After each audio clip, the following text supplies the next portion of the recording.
Clemson, South Carolina. It's the North Carolina Tar Heels versus the Clemson Tigers. Today's game is sponsored by your Toyota dealer in the all-new sporty Corolla FX16. Who could ask for anything more?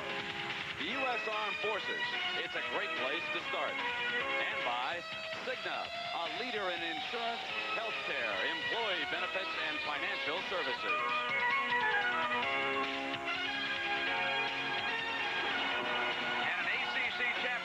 Could be at stake here this afternoon in Death Valley. Take a look at the standings right now. At the top, North Carolina State and Clemson are tied with 4-1 records, and North Carolina a half game back. And now, with 2 minutes to go in the third, we get an update on the North Carolina State score. They are trailing Virginia 14-13 inside of 2 minutes to go in the third quarter. So if State loses that game, of course, it goes up for grabs, and the winner here this afternoon could be the team to deal with. So good afternoon, everybody, and welcome. I am Brent Musburger. There are a lot of bowls in attendance here this afternoon, taking a very close look at this. Amongst them, the Sun Bowl from down El Paso, Texas way. They want a second and a third look at Clemson. They have been following them for the last month. The Gator Bowl is also represented, and the Independence and the Hall of Fame Bowls. Working along with me, Eric Parsegan and Pat O'Brien. We'll be hearing from those two throughout the afternoon. And you will hear an explosion like you've never heard when the Clemson Tigers come out. But right now, in the golf cart, the injured head coach Dick Crum brings out his North Carolina Tar Heels.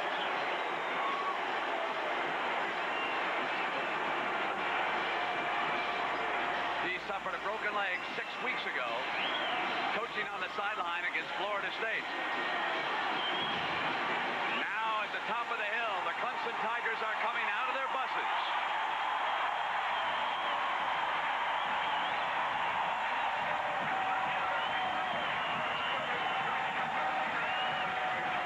It is a tradition that the Clemson players board buses at one end of the stadium and drive around to the top of the hill. And there they file past the Death Valley Rock.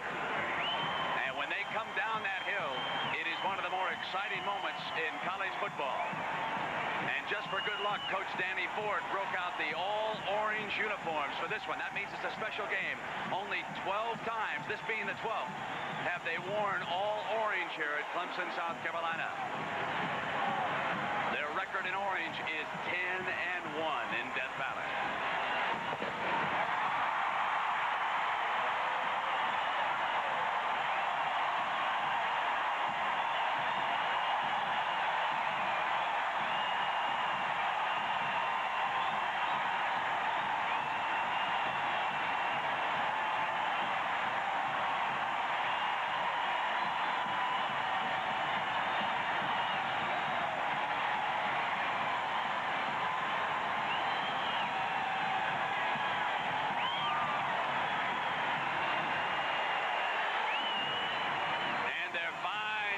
Coach Danny Ford, who has spent an unbelievable 24 hours with his football team. I mentioned unbelievable. It was yesterday afternoon that Coach Ford got his Clemson team together and told them that he had suspended 2 of his top 3 wide receivers. Terrence Ruhack and Keith Jennings have been suspended for this game. While he was explaining that move to us, the telephone call came from a hospital here in Clemson, South Carolina. And he got word that Randy Anderson, his fine backup quarterback, has been lost for the season because he locked his key inside his dormitory room. He tried to get back in through a window. He broke the glass. He damaged the nerve. He nearly cut it completely in half, and he severed a tendon in his throwing hand. And, of course, he will not be throwing the football at all until next season. So, Eric Parsegan, that puts the focus squarely on their #1 quarterback, who's had kind of an up-and-down year. Well, it's very interesting. When I talked to both coaches during the course of the week, they both responded the same way when I asked them what are their greatest concerns. They said Rodney Williams. Coach Crum says, I don't know which guy's going to show up. The guy that played against North Carolina State 2 weeks ago, who completed 5 out of 20, or the guy that showed up, the Rodney Williams of last week, 13 of 18 against Wake Forest and 193 yards. Coach Ford said exactly the same thing. I don't know which one. I hope it's the Wake Forest guy. And he said a cute little thing. He said, you know, Rodney Williams is a very bright youngster, but his mind is running ahead of the pace of his feet, so he's got to slow down his mind to catch up with his feet, and generally it's the other way around. So coming up, it's going to be the Tar Heels against the Tigers. The captains will be going out to midfield for the coin toss, and we'll be back with the opening kickoff in a moment. So it's welcome to Death Valley, and welcome to you too, Pat O'Brien. Nice to see you back with us. All right, Brent, thank you. Nice to be here. You know, the sign says Clemson welcomes you to Death Valley, but if you're an opposing team, it is hardly a welcome. You know, you talked about The Rock, but back in the 40s, a coach from Presbyterian used to come up here, and he couldn't win a game, let alone score, and so he said to reporters, boys, I'm going back to Death Valley. They say this is one of the most intimidating stadiums in all the ACC. 80,000 fans, 100,000 orange pom-poms, and so loud they might call it Death Valley. So let's see how North Carolina fares as it tries to fear no evil in the Valley of Death. Let's go back to Brent. All right, Pat, thank you. Our weather here this afternoon in South Carolina, 60 degrees, humidity at 90%. We've had heavy fog, but it has been lifting about the last hour, and a slight wind. With Danny Ford having gone through one problem after another this week, and the absence of Rulehack can affect this kickoff return team. As you see there, Kenny Miller, North Carolina. Rulehack was the leading kickoff return man in the nation. Steve Griffin and Ray Williams are the two deep men in orange. A line drive kick going back and hooking the corner of the end zone. And if it went out of bounds earlier, of course, it would be a 5-yard penalty. And if it went in for the touchback, which is what it did, it'll come out on the 20-yard line. So let's take a look and meet the offense here this afternoon. Ray Williams, 45, must pick up some slack at wide receiver with Rulehack out. Hooper steps into the starting lineup at number 26. Jim Riggs will play some wide receiver today. He's an outstanding tight end. Chris Lancaster is a bull of a fullback. And there he is, Terrence Flagler. The ringleader, Rodney Williams, brings him to the line of scrimmage. They throw on first down, and they hit Hooper.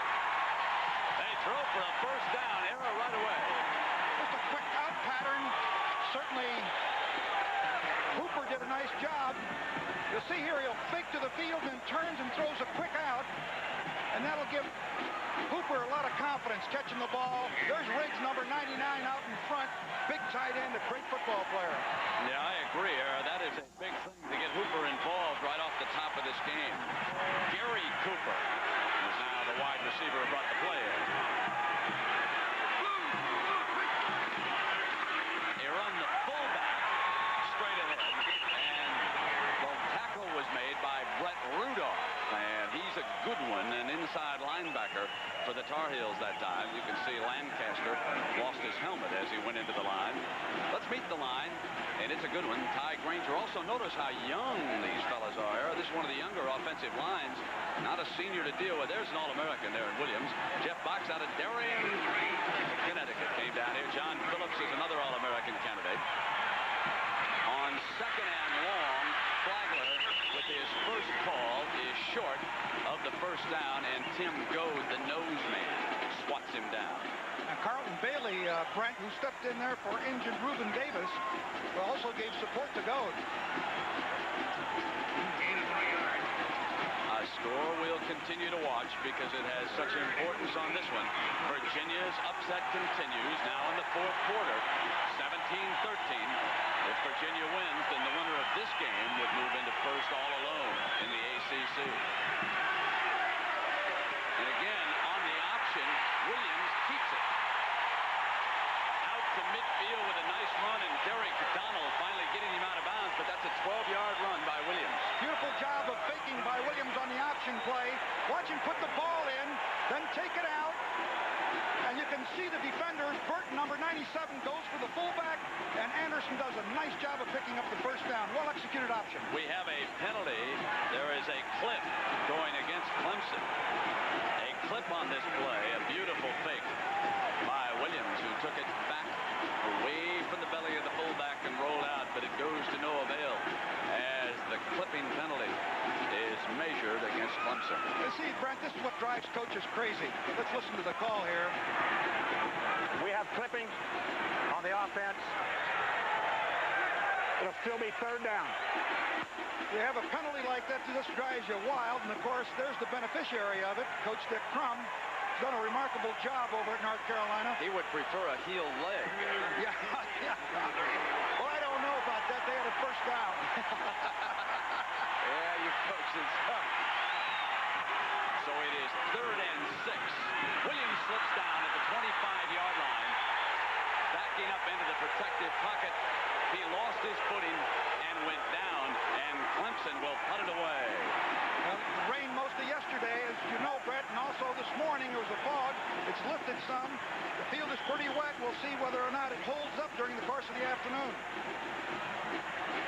Now, Carolina's punt return man is a good one. He will field the punt from Bill Spires, and it is Eric Lewis, number 32.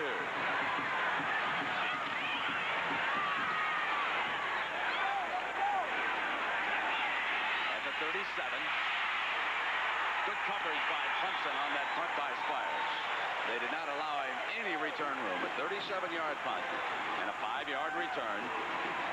Well, Arrow, why don't you introduce us to the Carolina offense? Well, we got 2 Erics at split end, Eric Streeter and Eric Lewis at the flanker back. Neither one of them very tall. Dave Truitt will start coming off of an injury at tight end. Derek Fenner, 6'4", 220 at running back, and James Thompson at fullback. Mark May having a great season after coming off the shoulder surgery.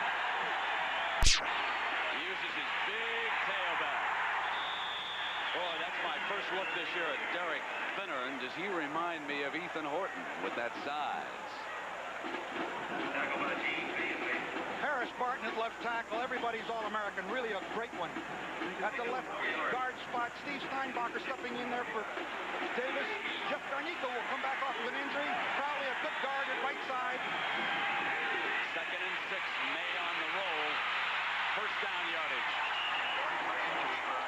Dwayne Walker, number 47, brings him down, but he crossed midfield and he gave the Heels a 1st down. It is very important in this opening drive for Clemson's defense to exert itself. As many fans are aware, the Tigers are not noted as a comeback team, and they don't want to fall behind this Tar Heel group early. Very important.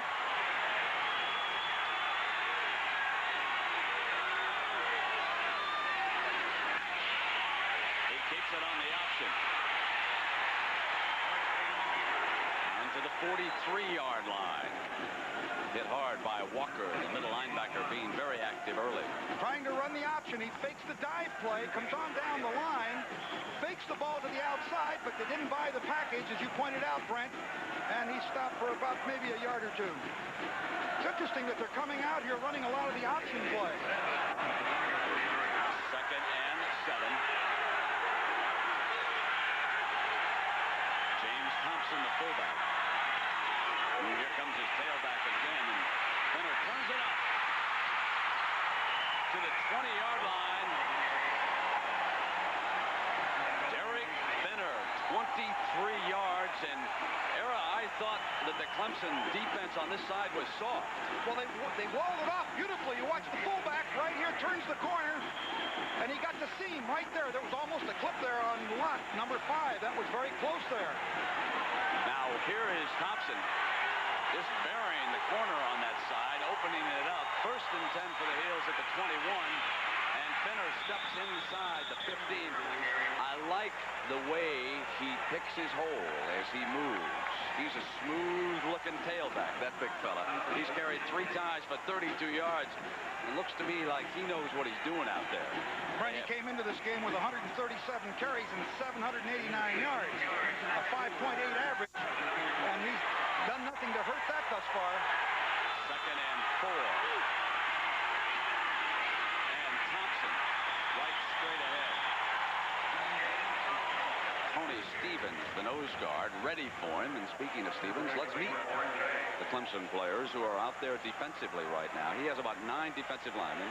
Chaffetz, Drag, and Meadows were starters because of their hometown, and that's the only reason. Terrence Mack, the Bandit, outstanding. James Earl, Dwayne Walker has been active so far, and Vince Taylor is number 58 out of Clearwater, Florida.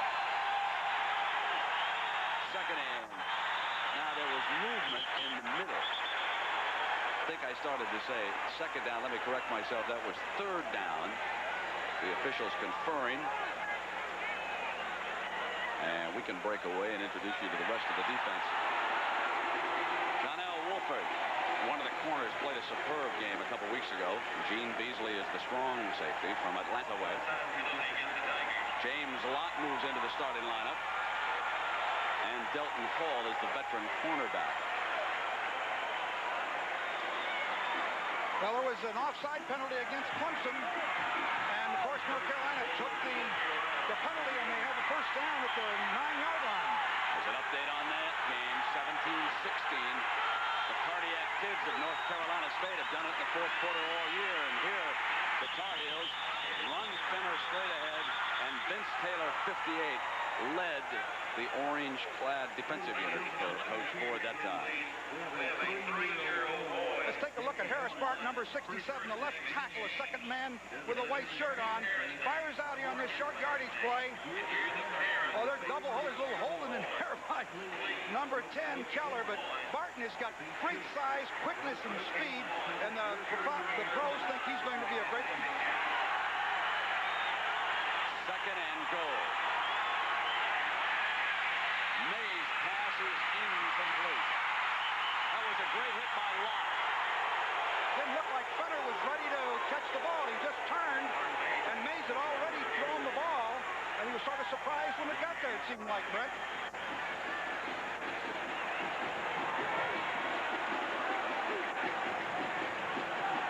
And there was an offensive lineman shaken up on that play. And Corminius heads to the Tar Heel sideline. They have been plagued by a number of injuries this year. And May will try to convert another third down. Over the middle, but short of the end zone. That was Taylor who kept him from scoring. This is one of the plays that they've been using. I'm not talking, I mean, watch right here as the tight end delays, then breaks right into the seam while the defenders drop off. That was the key. He just slow blocks. You see, pass protects, waits for the linebackers to run, then releases off the line. May finds him right there. Well-designed play. Timing was perfect. Protection was right. But the defense was good enough. Truitt is kept out of the end zone, and Gliarmas will attempt a field goal. They are really not down at the 1-yard line. This is an 18-yard field goal.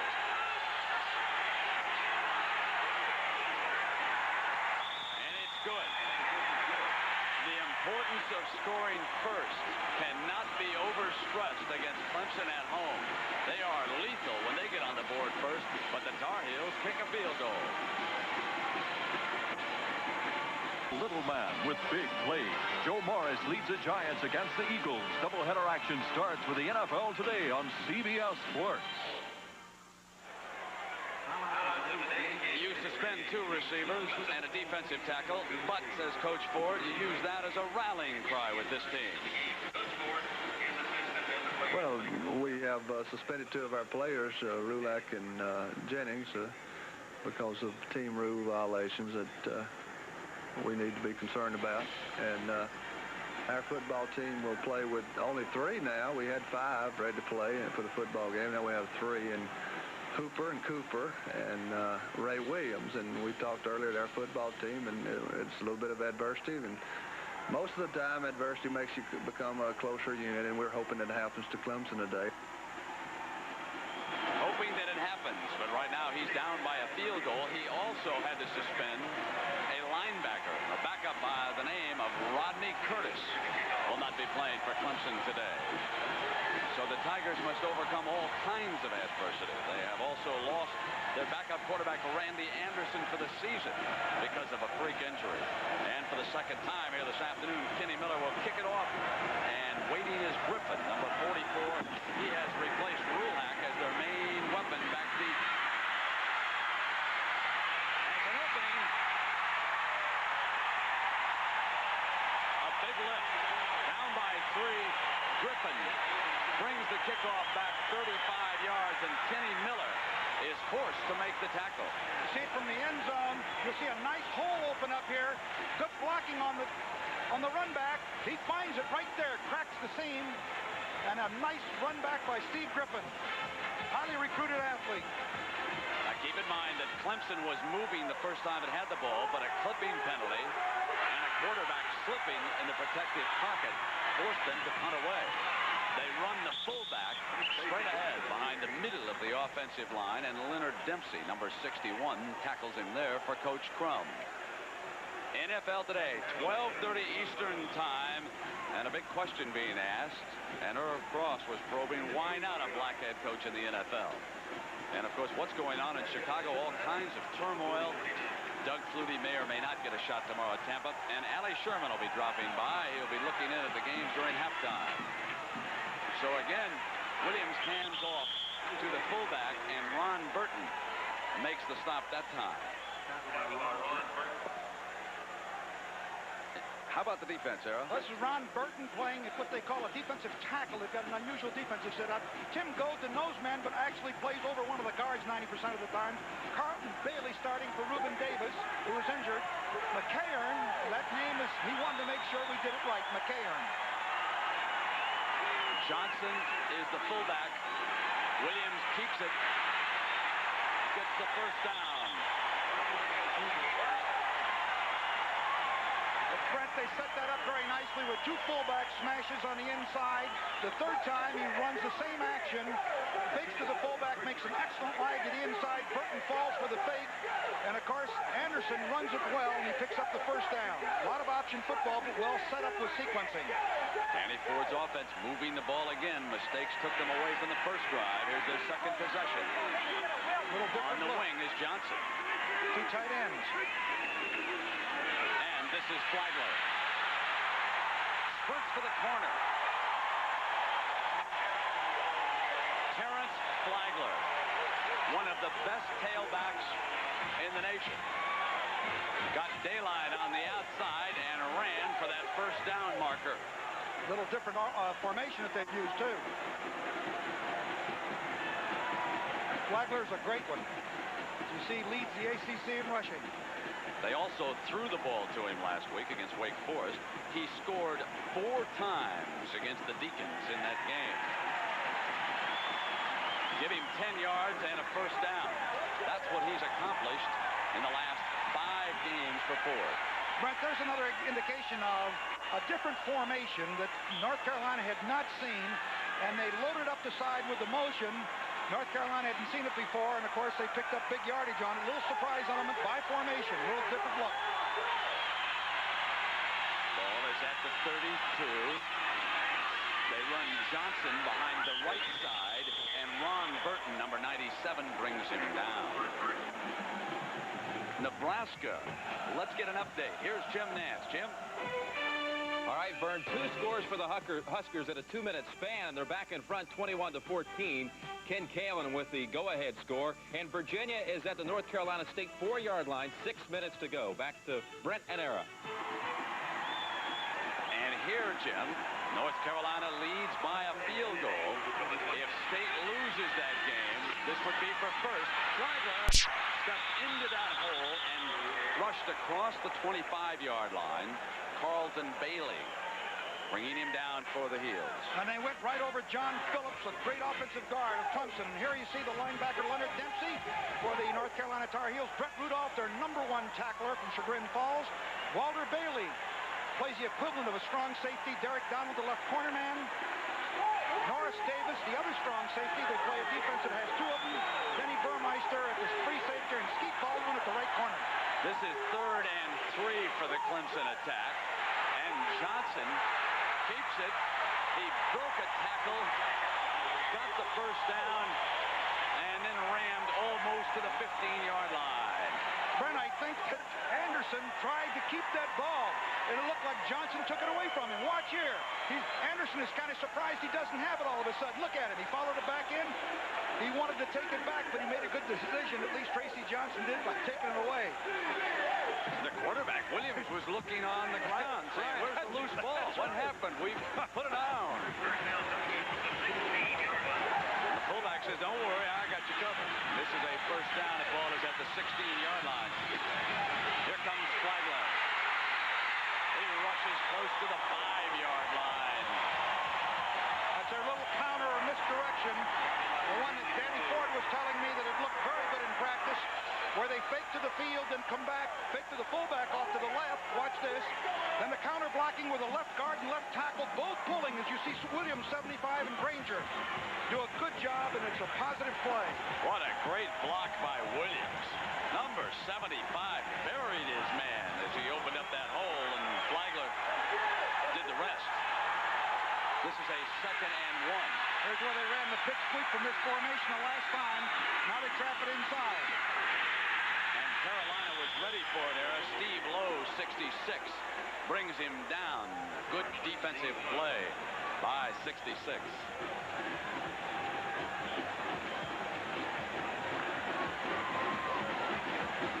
Jim Nantz told you Virginia was on the move. They settled for a field goal, 20-16. 5.5 minutes to go. That's generally where State strikes and pulls it out. That's right. They've bailed many games out. Let's see if they can do it again. Williams, touchdown, Clemson.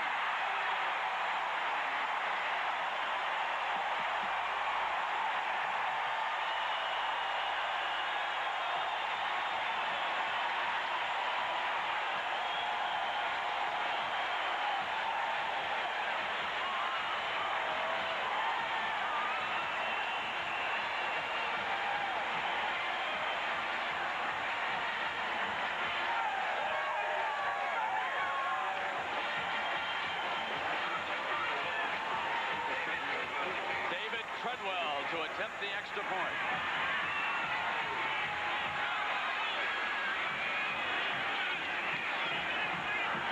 It's been wild and woolly in the ACC all season long, and this afternoon appears to be no exception. The reason this play was so successful is because of the fake. Watch the fake to the fullback.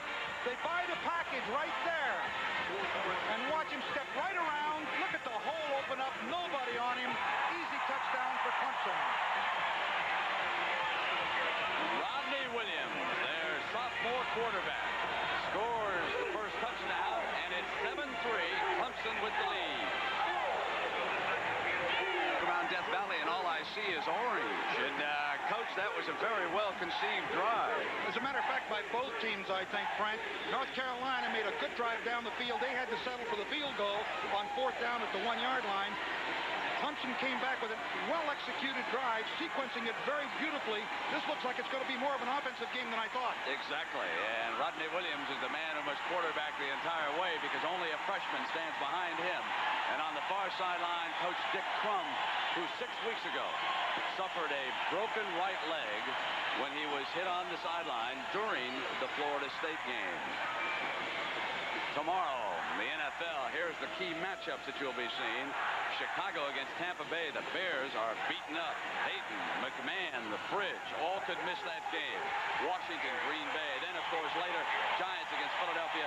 St. Louis against San Francisco. Joe Montana is coming back.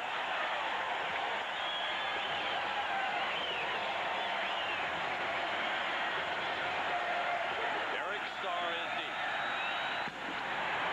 Surprise kickoff. Starr at the 10. Mark May and North Carolina will put it in play at the 22. Let's check in what's going on around the Southeastern Conference. In the 4th quarter, Florida has come back at the Georgia Bulldogs. Vince Dooley trying to hang on in that annual war down in Jacksonville. It's 1917. Georgia over Florida. Boston College leading Temple 38-21. 1st and 10 for May and the Tar Heels. And they run thinner, and he creates a hole. As he got past the line of scrimmage, he kept sliding out beyond the 30-yard line. Tony Stevens chases him down there. He's a talented-looking tailback. And he ripped it right over Pat Crowley, number 51, a freshman. the right guard for the Tar Heels, who Dick Crum says is a great one. Second and short. And May takes the opportunity to go long. Incomplete. That was Delton Hall who broke it up. He is the leading cornerback on this Clemson team. He has 3 interceptions, 73 yards return. You see May hangs it up here with a big ball. In spite of his shoulder surgery, he throws it a long way, but he threw it, did not lead him far enough. That's Eric Lewis. This is another look at it. You can see the ball is thrown on the wrong side of Eric Lewis. Now third and short. And May on the option keeper. And he is close to that first down. Let's see where they spot it. I think he made that decision to keep the ball. He could have pitched it out. There was momentum by the trailing back, but he elected to keep it himself. It's going to be close, Brent. Well, this is an important measurement in this game. Let's see if they put the football down, or Carolina will have to punt it away. He got it. Errol, what kind of an option quarterback is May? Well, Mark is not you would call a great Oklahoma split tier or wishbone type quarterback, but he's a good runner. He makes good decisions as he comes down the line. He pitches the ball well. Also, his arm is shored up after that surgery, and he's a definite threat. He's a 66% passer. Here's the option again. He should have dealt it off. That Fenner turning the corner was open for the pitch that time. Gene Beasley, the strong safety, brings May down after a short gain. This will put the Tar Heels in 2nd and 8. I just got through saying he makes good judgments, but he didn't on that one. He should have pitched the ball out on the option. He was forced, and he had the trailing back with no one in front. It would have been a very positive play for the Tar Heels. And the sprint draw. Fenner runs into Otis Moore, number 81, defensively for the Tigers. Tigers use a lot of substitutions in that interior line at their nose man and the 2 tackles to keep them fresh, and they're all about equal, as Danny Ford says. They play pretty strong. Rader is in there right now with the Brian Raber at the nose man. Lewis and Streeter are the wide receivers. Like to roll out this way off of this formation. Here he comes. A lot of time. Incomplete. Great coverage in the secondary by the Tigers that time. Last week, the Tigers changed up their pass coverages against Wake Forest, caused some confusion. That time, they were in beautiful position coverage-wise. Mark May could not find anybody open. You see it from an end zone shot. They think the ball may come to the field, but you'll see all the receivers well covered. Mark can't find anybody, and he had a lot of time. Good job by the Tigers. Kenny Miller punts it. Wolford with a dangerous grab of that ball at the 23. That's one of the things you don't want a return man doing, is running up and diving after a ball, but he did it. It was successful. He's a good athlete. It's a 39-yard punt. We'll be right back. The focus is on the ACC, the big game, Virginia, North Carolina State. For an update, let's go to Jim Nance in New York. All right, Brent, Virginia was driving, trying to put this game away. On a 3rd down play, Scott Secules at quarterback has his pass batted up in the air and picked off. Right now, Eric Kramer is not in the game for North Carolina State. Under 2 minutes to go. The Wolfpack is on the Virginia 20. Here comes the comeback pack. Let's go back to Brent Nera. Boy, what a big one that is, because if Virginia can hold on, this one would be for first. State has beaten both of these teams, Carolina and Clemson. So we'll be checking back in with Jim Nance on that one as it unfolds. 1st and 10. And this is Flowers in the game for the first time. Kenny Flowers. Tim Goad, the nose man, got him as he was slipping, coming to the line of scrimmage. Goad is a big guy, 6'4", 272, and just a junior. And a nice job for the Tar Heels. They are shuttling wide receivers.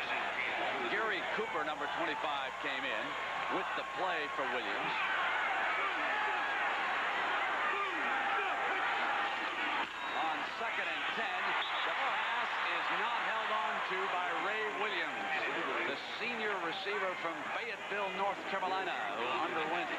hip operation and whose football future was in doubt. He's a marvelous baseball player. So you would have fully expected him to hold on to the ball in that situation as Ricardo Hooper brings into play for the Clemson sideline. Hey, should have hung on to it. He was a high school quarterback. We want to make that quarterback look the way he would want him to look. This is 3rd and 10. Flowers. Short of the first down. Much better series for the Tar Heels, although they got some help from Williams dropping that ball.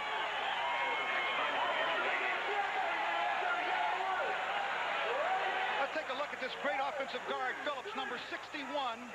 Big guy, 6'5", 250 pounds, a great offensive lineman for the Clemson Tigers. Doing a job on Goad, knocking him away, knocks him down, gets a knockdown right there. Great job. We've come to the end of the first quarter.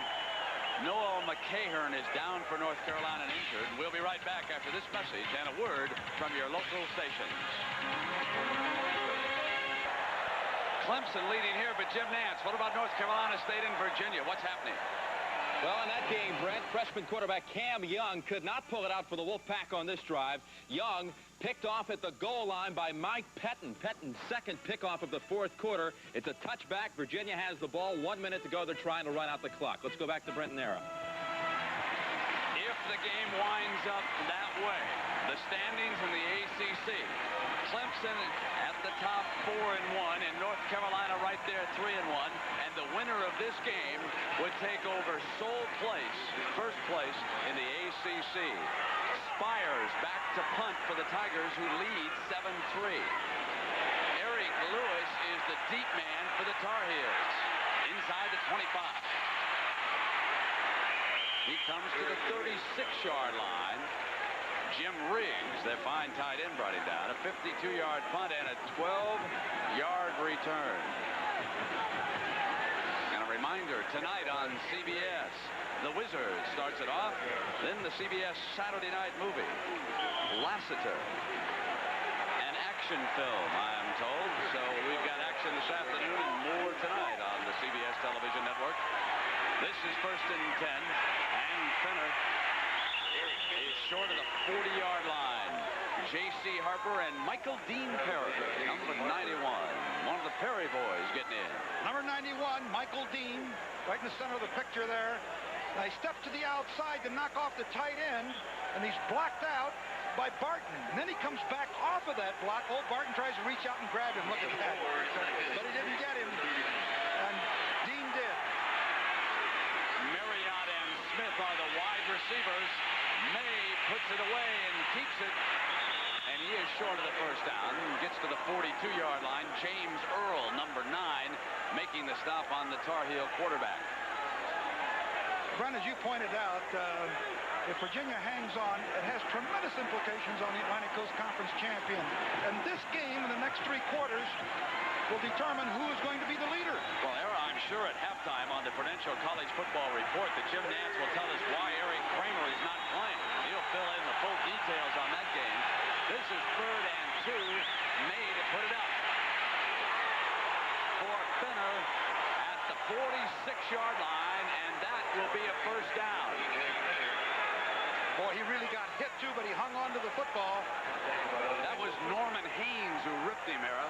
He really did. He put a real tackle on him, but not before he inched over that first down marker. And North Carolina will have a first down.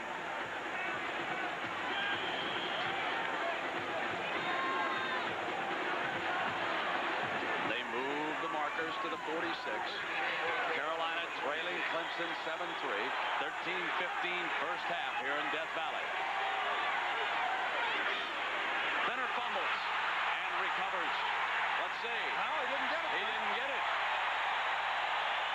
I thought for sure that he bounced right back down on the football, but it must have been moving. It didn't look like he had it, but it squirted right out. Let's see, somebody else got it besides Fenner, but it might be a Tar Heel.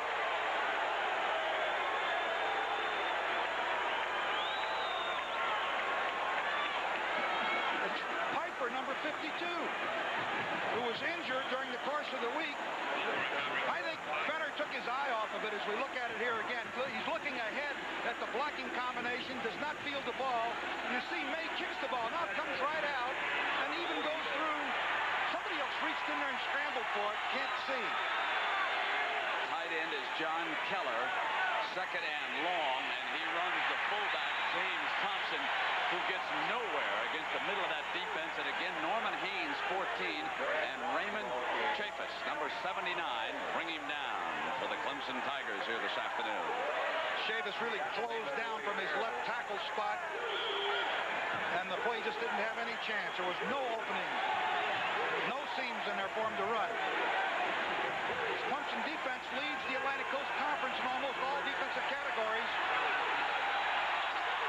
This is third down and 9. Fenner's in motion. May going long down the left sideline, and number 12 got back defensively, the bandit Terrence Mack. Boy, that was good coverage. Excellent coverage by the entire Clemson team. May threw the ball, but there was no one open. And it is a final. You saw the key plays unfold in the last quarter. Virginia beats North Carolina State 20-16. At the moment, Clemson and North Carolina are running 1-2. State was beaten also by Georgia Tech. We welcome those of you who've been watching that game on some of our affiliates throughout the Carolinas. Here, North Carolina is punting. The ball is down inside the 10-yard line. Clemson leads North Carolina 7-3. That's a 41-yard punt. Another Tar Heel is injured.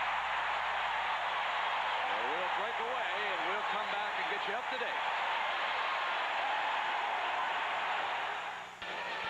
We are live, Death Valley in Clemson, South Carolina. First place in the ACC on the line, and the Clemson Tigers lead the Tar Heels 7-3. The Tar Heels struck first. Clearmas, an 18-yard field goal. It was 3-0. Clemson took the kickoff and marched down for the game's only touchdown. And it was their sophomore quarterback, Rodney Williams, with a beautiful fake right here to the fullback. He keeps it, steps outside the defensive pressure, and on into the end zone. The Tigers added the extra point, and they are ahead of the Tar Heels 7-3. We should also bring you up to date on a suspension story while they're in the huddle. 2 wide receivers were suspended by Clemson. Terrence Rulehack and Keith Jennings will not play today, and Coach Ford will reevaluate their status next week. First and 10 for the Tigers. They put the fullback in motion, and they come back with Flagler. Flagler near the 20-yard line where Norris Davis brings him down. Rulehack and Jennings, and they broke a team rule, and as a result of it, they did not arrive in time for a practice. They had been warned earlier, and Rulehack was lectured sternly by the coach. He's a senior and an NFL prospect, and the coach said, I hate to hurt his chances, but he broke a team rule. We won't use him. They run the short man, Tracy Johnson, straight ahead, and Carlton Bailey brings him down. Then, while that was unfolding here in Clemson, came the telephone call that the backup quarterback, Randy Anderson, would be lost for the season because of a freak accident. McKee was locked inside his dormitory room. He broke the glass with his hand. There are your overview of what we have seen here so far between Clemson and North Carolina. Clemson has moved the ball on the ground very, very effectively, something that I didn't think they'd be able to do against this Clemson team. I'm sorry, the North Carolina team. North Carolina has only given 139 yards on the ground per game, and Clemson has moved it very effectively thus far. They're 17 carries for 74 yards, and we're still 11 minutes to go in the second period. You can see the shuttling going on. That's Jerome Williams coming off the field, and Ray Williams, 45, taking the play on into the huddle. This is a first and 10 for the Tigers. 10:55 to go in the first half. Big splits in there this time by the offensive line. They ran Lancaster straight ahead into the heart of the defense, and Tim Goad, 76, brings him down for the heels. Watch the left guard right here as Pat Williams blocked down to the inside. Number 75. They're trapping with, you see, Phillips comes across, and what they did was split them out. As I picked it up from up here, they took big splits to try to reduce the defense. On 2nd and 7. Williams in motion. Flagler breaks a tackle. Gets a first down for the Tigers. What a good-looking tailback he is, showing you why he is the leading rusher in the ACC. He's really a great one. Watch him from the end zone here. Number 33, right off just a sprint draw. Good blocking right at the seam. And then number 61 comes off, Len Dempsey, and makes the play. Now that puts him over the 1,000-yard mark. And he's only the 5th back in Clemson history to go over 1,000 in a season. Williams with a great break. Inside the 30. Derek Donald saving the touchdown. North Carolina has not stopped the option play, particularly when Williams keeps it. They go for the fullback. Williams has come clean virtually on every option that he's run. From the ground level, you'll see a good fake to the fullback right there. Now watch him keep it. Look at the hole that he's running through. No one's on a sign there to take him, and he's picked up an awful lot of yardage. North Carolina's going to have to change their defenses. That's 41 yards on that play alone for the sophomore from Columbia, South Carolina. Kenny Flowers checks in at tail, and here he comes. He's inside the 20-yard line to the 19. They bring a fresh tailback at that Tar Heel defense. Come with 2 tight ends. They bring the motion. They run a power sweep. They've been successful with that play, but there's no question that the offensive line of Clemson is commanding the line of scrimmage. Dick Crum looking concerned as his defense gave up the big play to Maryland last weekend. Lancaster stormed back by Leonard Dempsey, number 61. Dempsey's just a sophomore, 6'2", 227, but he really filled that hole the way a linebacker should. Good tackle in there. Maryland giving Penn State a game today. Michigan and Oklahoma both continue to roll this afternoon. And, of course, the big story in the ACC, Virginia beats North Carolina State. And coming up in the Prudential College Football Report, we have 8 minutes left in the first half, and then Jim Nance will fill us in on everything. We've got a timeout called by the Tar Heels. When you come back, it'll be 3rd and 2 for Williams and the Tigers. We'll be right back. Exploits have been game-breaking, and next Saturday, Ohio State's Corsatos to Carter connection must break Wisconsin. A doubleheader day of action on CBS Sports. Well, before Coach Crum knew what was going to happen in Virginia, I asked him, can anybody catch North Carolina State in the ACC? Well, I think it's possible. Of course, our game with Clemson, whoever comes out of that with a win certainly has an excellent chance to stay right there with them. State still has 2 league games to go, and in the ACC, anything can and usually does happen. And so, you know, it's like Yogi says, it ain't over till it's over. And Yogi was right again, Coach Crum. Here, Coach Crum and the Tar Heels are very concerned about a 3rd and 2. Williams pitches outside to Flowers. Touchdown, Tigers.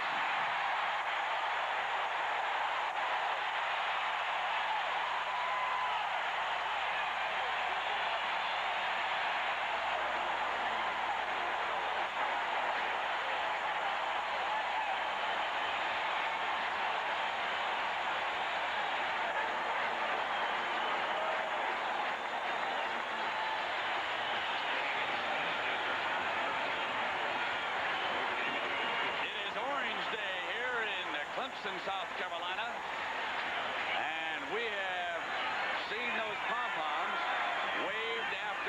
touchdowns here in the first half. Treadwell adding another extra point, and it goes to 14-3. Clemson with the lead. Here's another look at the touchdown. Beautifully executed option play. The fake to the fullback. This time Williams is forced to pitch. We lose him just for a moment, but it was a great throw. I mean, the pitch out, perfect, and the blocking downfield was excellent. And you see number 48, Kenny Flowers, a man with tremendous speed, score the touchdown. From ground level, the quarterback, Williams, freezes that defense. Look at 61 by the fake to the fullback. Then the pitch outside to Flowers. He turns it up on the defense and goes 18 yards for the touchdown. But Rodney Williams is a magician at quarterback with one fake after another, keeping it sometimes, pitching to the trailback, and now North Carolina will have to respond. Here's another look at a touchdown. You'll watch that Williams fakes the ball here, attracts these two linebackers. But right here, the replacement for Rulak, the flanker back, does a great job, which is Richard Hooper. And then Williams comes down and makes a perfect throw right there for the touchdown to Flowers. Beautifully done. There's the fake. The linebackers step in. The outside linebacker is on an... Hooper is right here that gets the block that sets Flowers down the field. Right there. Beautiful job by Hooper. And touchdown for Clemson. Wearing their lucky orange uniforms for only the 12th time here in Death Valley. They are 10-1 while wearing orange. And again, that scoring drive all on the ground, just like their first one. Sile to kick it off.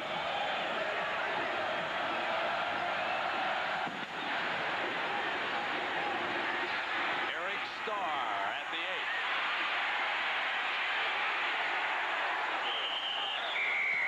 Out at the 25. And a reminder that next Saturday, we have a doubleheader coming your way. We'll start you off with the Ohio State Buckeyes, who are on a roll after losing their first two. They'll be taking on the Wisconsin Badgers, the Badgers who denied them a trip to Pasadena. Then following that, you'll be seeing either UCLA against the Huskies of Washington or right back in the ACC, Clemson against Maryland. Here the Tigers lead the Tar Heels. Mark May brings them up and hands off to his tailback, and on first down, he brings it out for a first down. Eric Starr stays in the game after returning that kickoff. That's the first break for Derek Fenner here this afternoon. Eric Starr comes in here with 54 carries and 284 yards, 5.3 average, a very fine running back, and he ran that particular isolation play up the middle very well. James Thompson is the fullback. Smith and Marriott are the wide receivers. Keller is the tight end. Starr trying to stretch the defense out, and he won't get the job done. Great play by Beasley. Number 27.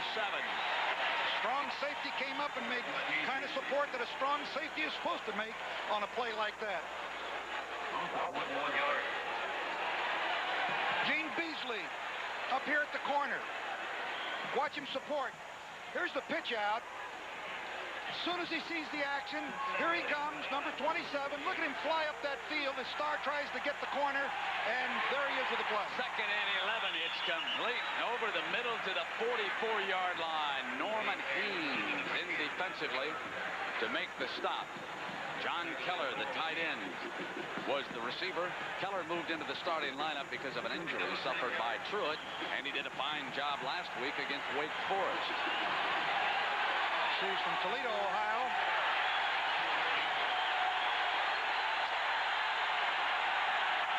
Third and 5.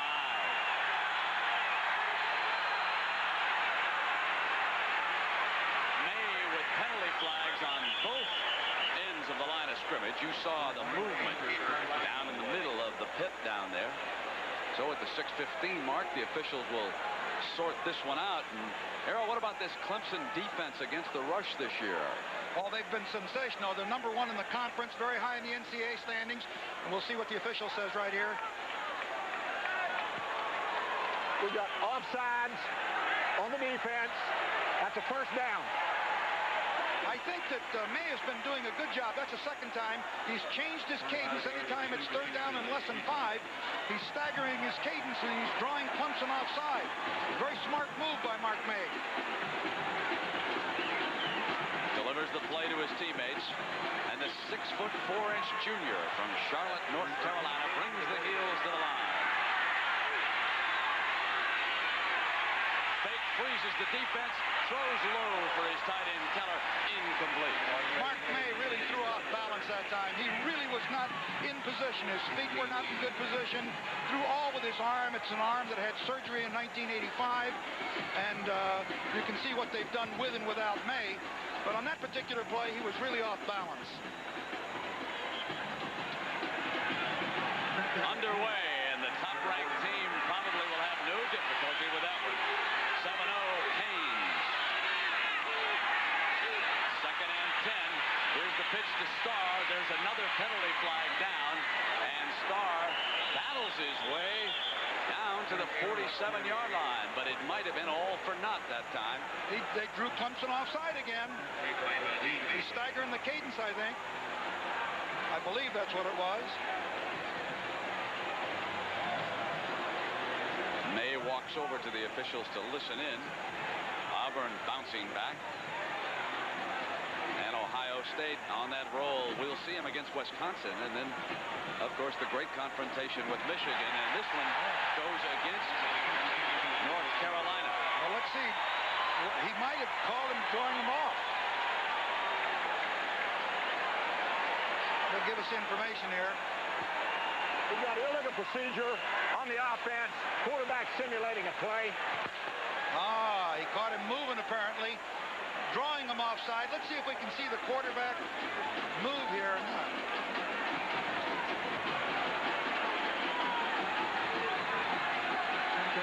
Neither. I didn't see him play. He might have done it verbally.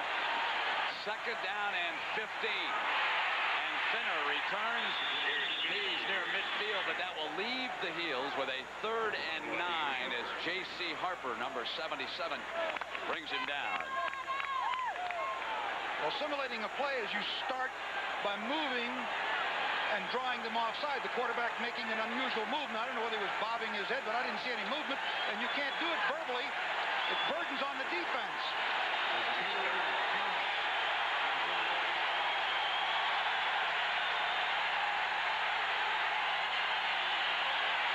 May backs up the screen. And Finner to the 45 and fumbles. Clemson recovers. Beasley got the ball with strong safety.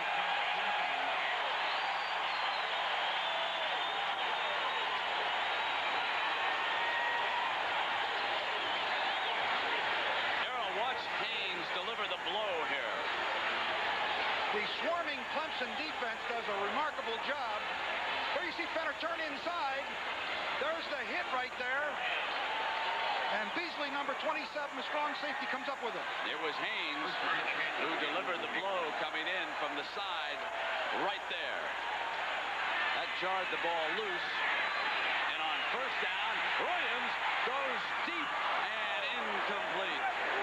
Cooper was working down the left sideline, and Baldwin of the Tar Heels with the coverage on that play. It's 14-3, Clemson with the lead, and they were trying to get more. Well, they were trying to get a home run there, and he was open. If he had let him, he let him into the sideline instead of up the field. Williams, if he hung the ball right straight down the sideline, not out of bounds, it could have been a big, big play for Clemson. Cooper had him beat.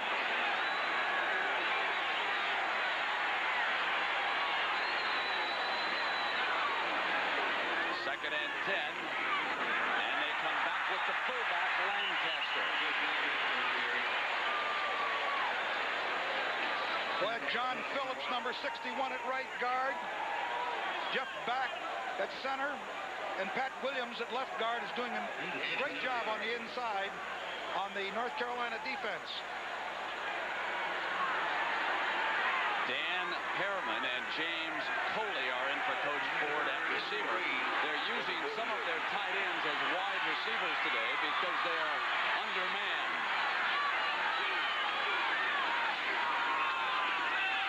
keeps it short of the first down. Well, North Carolina had to go almost into a goal line deployment to stop that option play. They did stop it short of the first down. But this is not the same Clemson team that we saw 2 weeks ago playing against North Carolina State. This is a team that we expected to play. And certainly they're playing that way today. Spires with 2 punts already today. Back deep is Eric Lewis.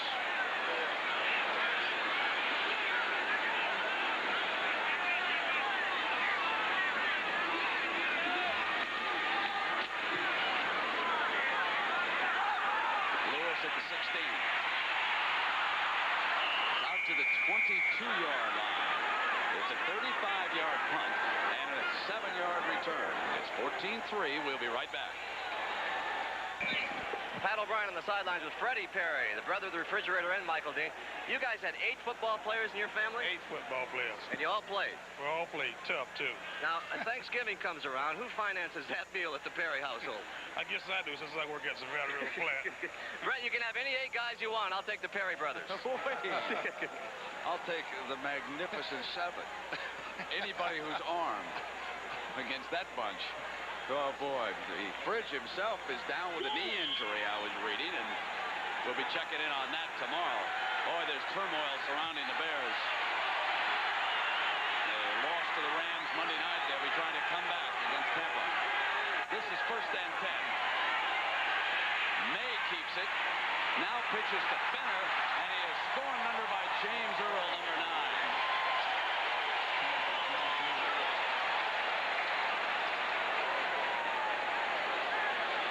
Here's one of the brothers, Michael Dean Perry, number 91, and he's drawing a little attention there, Earl. He sure is, but Earl, number 9, comes off of all of those blocks, and really a fine athlete for Clemson, does a great job.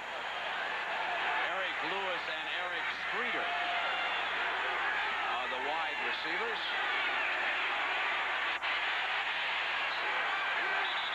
Throws his tight end John Keller, and Mark May is under a great deal of pressure from this defense. Once again, Mark May threw off balance. He threw all with his arm, and I don't know that it's that strong.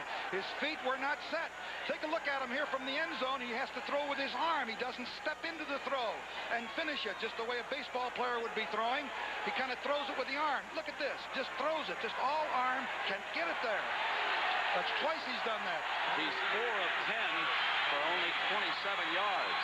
3rd and 11 for May. He sends Fenner out. Incomplete. Pass was intended for Streeter. And Richard McCullough and Tony Stevens put on pressure defensively. Clemson defense is doing an excellent job, but I think Mark May is rushing his throws. He's not setting himself to deliver and stepping into it. Once again, he did it. He couldn't get it on target. Miller punting. Wolford steps out of bounds at the 45. There's 2:33 to go. It's 14-3, and Clemson will try to get another touchdown when we come back. Well, Errol, let's present this week's Toyota Leadership Award to those players who've been singled out by their coaching and faculty staff. And today's winners are Harris Barton from North Carolina. He's a senior business major, a 3.18 grade point average from Atlanta, Georgia, and a great football player. Ty Granger from Clemson. He's a sophomore accounting major, 3.2 average from Easley, South Carolina. And Toyota will donate a check in the amount of $1,000 to each of the school's general scholarship funds. And here, Williams rolls out and complete. Down near the 40-yard line, the big Jim Riggs, number 99. You'll see him in the NFL. A lot of action in college football, and this could juggle the rankings next week. Penn State beats Maryland, but only by 2 points. Jim Nantz will have the details and highlights on the Prudential College Football Report. And at last check, Michigan was running it up. So Michigan could move into second in those rankings. Williams coming around the corners inside the 40, and Brett Rudolph brings him down. I'm stressing the rankings because they will have a bearing on the College Bowl picture. There has been a lot of talk about the possibility of a Miami-Penn State matchup if they stay unbeaten. But a lot of folks are forgetting about Bo Schembechler in Michigan. They, too, are unbeaten and playing very well. 31-7 in the fourth quarter. They could be number 2. We'll have to wait and see how the votes are tabulated and come in from around the country. On second down, Williams to Flagler on the sprint draw. First down, and the Tigers are on the move at the 133 mark. Little misdirection again where they fake to the field to the fullback. Watch this. Then he'll cut it back. Nice opening here. Beautifully blocked hole. Number 75, Williams, makes a great block. If he'd have kept his feet, he's a 4.35 runner. He can really fly, but he slipped. Here's another view of it. Watch him kind of slip right there. Well, I guess he got tripped a little. And on first down, Williams on the roll. On that far sideline, his receiver was going out of bounds as he threw the ball.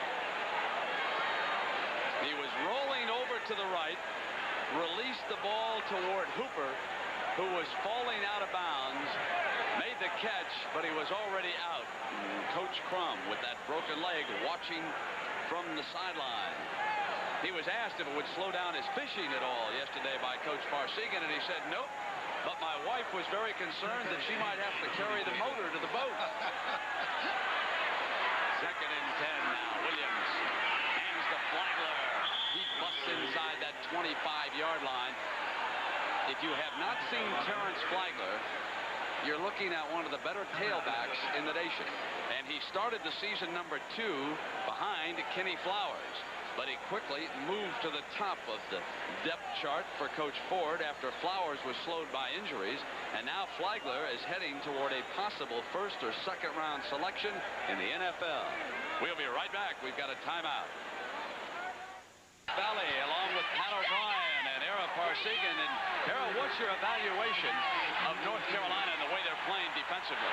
Well, defensively, they've given an awful lot of yardage because the line of scrimmage has been commanded by Clemson. Of course, this is still the first half. Here's the pitch to the trailer, who was Flagler, and he stepped out of bounds at about the 19-yard line. Walter Bailey, number 29. The option was better defense that time. They're having a great deal of difficulty on the quarterback and the pitch. How your Irish doing here? Oh, my goodness, 61-22. Hey, look out, Joe Paterno. Yeah, look out, Penn State. Oh, boy. You talk about Death Valley. Next week in South Bend, we got another timeout down here on the field. Over to the sideline comes Williams. Boy, the ACC has had some moments, haven't they? Did you see what happened last week at the end of that Maryland-North Carolina game? I mean, it was wild. Bobby Ross thought the Tar Heels were all out of timeouts. Inadvertently, the officials had taken a timeout off the scoreboard. And Ross was furious because he thought they gave him an extra one, and that allowed them to set up for the field goal. But what happened was May was moving the ball to the other hash mark, so it was not officially a timeout. That allowed the winning field goal to be kicked by the Tar Heels, but Ross was not done. He set the record for the 100-yard dash in pursuing a zebra. He broke through the protective wall, then got to the other one, and that's why he was suspended for the game from the sidelines next week. And next week's game that you'll see on CBS between Maryland and Clemson will not have a head coach on either sideline. So a field goal attempt being attempted here by Treadwell, unless it's a fake. It's a 36-yarder. It's long enough. Good.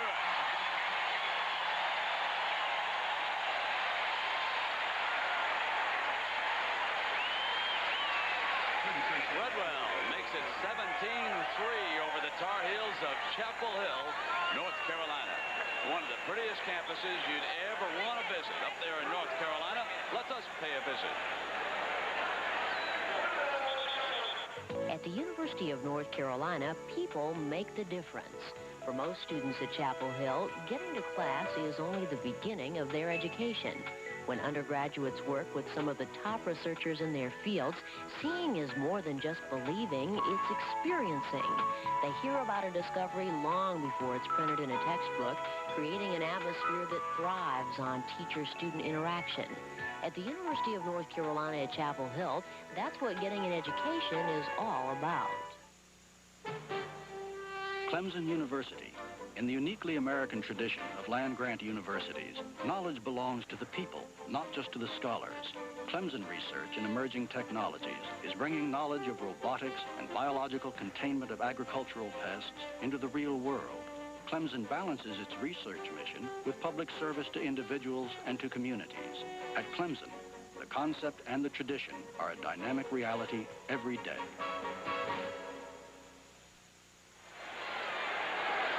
Death Valley so far for the Tar Heels has been just that. They kicked a field goal and went ahead 3-0 in this game. And Clemson has put together 2 touchdowns and a 3-pointer of their own. And inside of 1 minute here in the first half. And they lead it 17-3. Siles kickoff to Starr at the 5. He who hesitates is lost.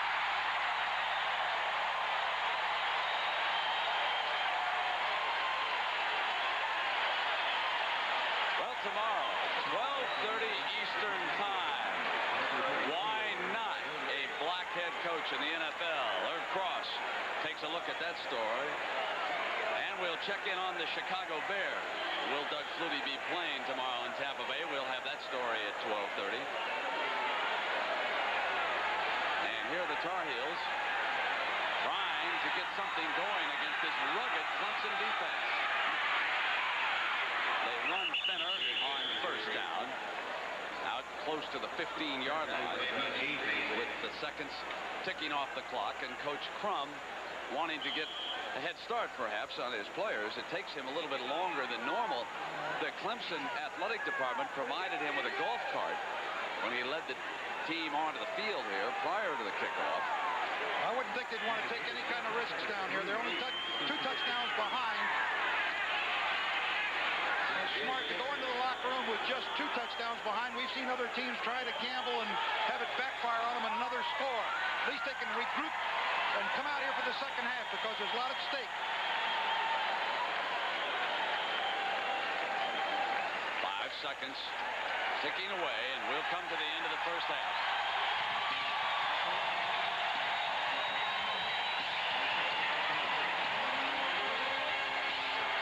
Clemson scored twice in the first half. Williams kept it and stepped in for their first touchdown. On the second one, off a beautiful fake to the fullback, he kept it, stepped outside, pitched it to Flowers, who made the cut and stormed in. And after that, the Tigers added a field goal, and they are celebrating the color orange in style here in South Carolina. We'll be back after this message and a word from your local station. CBS Sports presents the Prudential College Football Report. Sponsored by the Prudential, offering a full range of insurance and other financial services. The Prudential, the rock. It's strong, it's on the move, it's bigger than life. Jim Nance back in New York. Welcome to the Prudential College Football Report. The battle for first in the ACC. Clemson leading it by 2 touchdowns at halftime. Let's get right to the scores and the top 10, where Testaverde has thrown a touchdown pass. Miami leads at Pittsburgh 7-3 in the second quarter. The close one today, Penn State over Maryland, as the Terrapins had a furious rally in the final 5 minutes. Moved within 17-9, missed on a 2-point conversion. Then in the final 2 minutes, or in the final minute, on a 4th down play, that made it 17-15. 14 ticks on the clock, going for the tie. The Terrapins, Dan Henning to James Milling, broken up. and Penn State holds on to remain unbeaten on the year. Now, what does this mean? Possibly Michigan could move up to number 2 in the polls this week. Today, the Wolverines winning their 13th straight game as they pounded Purdue 31-7. Oklahoma strong once again. They have now outscored their opponents in the last 14 quarters 177-3 as they are routing Missouri. California and Arizona State. That's a game later on today. LSU at Alabama. That is a key game in the SEC. Nebraska was trailing against Iowa State at halftime, but then they just really blew past the Cyclones in the second half. Here's one play that ignited them. A 70-yard punt return for Rob Schnitzler, and the Cornhuskers go to 7-1 as they come back from 7 down to pour it on in the second half. Elsewhere in the top 10, number 8 Texas A&M has the week off. Number 9 Auburn, 2 touchdowns up on Cincinnati in the second quarter. Not good news for Arkansas. Baylor has beaten them, and this makes it an open road right now for Texas A&M to the Cotton Bowl. There's a touchdown for Baylor. Jeffrey Murray that iced it for the Bears, and Baylor is 6-3, and Arkansas with their second conference loss really takes away the importance of next week's game against Texas A&M. Ohio State on their way to their 8th win in a row as they're knocking off Northwestern. Stanford getting a good performance from John Pay. They lead UCLA, the 12th team in the country, in the second quarter. Virginia handed North Carolina State a loss in the ACC, the second one of the year for the Wolfpack, and that's why this North Carolina-Clemson game is so important. Illinois and Iowa leading now in the third quarter. Arizona and Washington State, that game's scheduled to start here in the next few minutes. Georgia and Florida, their annual battle in Jacksonville. Ricky Bell's back in there at quarterback for Florida. What an improved team this is after their disastrous 1-4 start. The Bell touchdown gave Florida the win today over Georgia, and Florida is now 5-4. In the East, Army and Air Force. Army a field goal up in a wild scoring game. In the South, South Carolina and Florida State. Florida State leading by a touchdown in the third. Duke is downing Wake Forest in the fourth quarter. Tennessee manhandling Memphis State in the fourth. In the Midwest, look at Notre Dame today. 61 points on the board. They will take on Penn State next week. Minnesota and Wisconsin. Minnesota on their way to their 5th win of the season. Kansas and Colorado. Colorado next week will go against Oklahoma. They are on their way to a 5-0 record in the Big 8. Oklahoma State and Kansas State. The Cowboys leading there at halftime. In the Southwest, Texas looking to even their record at 4-4. It's been a humiliating year for Houston. Texas Tech and TCU. Texas Tech coming back from 7 down to take a 16-7 halftime lead. And still ahead, a look at the marriage of corporate sponsors and college football bowl games. And of course, more scores and highlights as the Prudential College Football Report continues with results from around the country.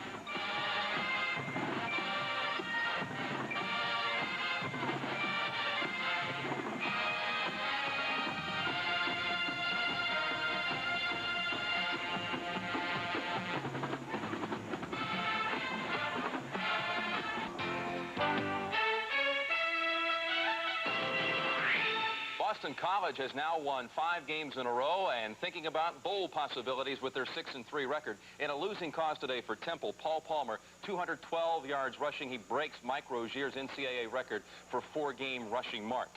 Syracuse handed Navy their 5th loss in a row, but that's nothing compared to Columbia. The Lions losing today for the 29th time in a row. Holy Cross is 9-0. That's the first time the Crusaders have ever had that mark in 90 years of football. Gordy Lockbaum, 2 touchdowns rushing today in their victory.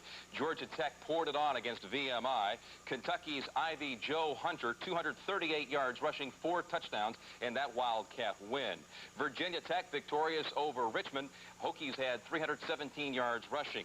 And Indiana is thinking about a bowl bid. Today they beat Michigan State to improve their record now to 6-3. Don't quite know what was going on down in North Carolina last week, but 3 different games ended with bizarre and in some instances frightening outcomes. Coach Bobby Ross of Maryland tore after a referee to find out why the Tar Heels were given a late timeout that led to victory. Ross will watch next week's game from the press box. I don't think that my conduct was such that it would not serve as an example to young men. I mean, they've seen people angry before. They've seen me angry before. Meanwhile, at East Carolina, a controversial last-play penalty allowed Southern Mississippi to kick a winning field goal. And afterward, local fans took the law into their own hands.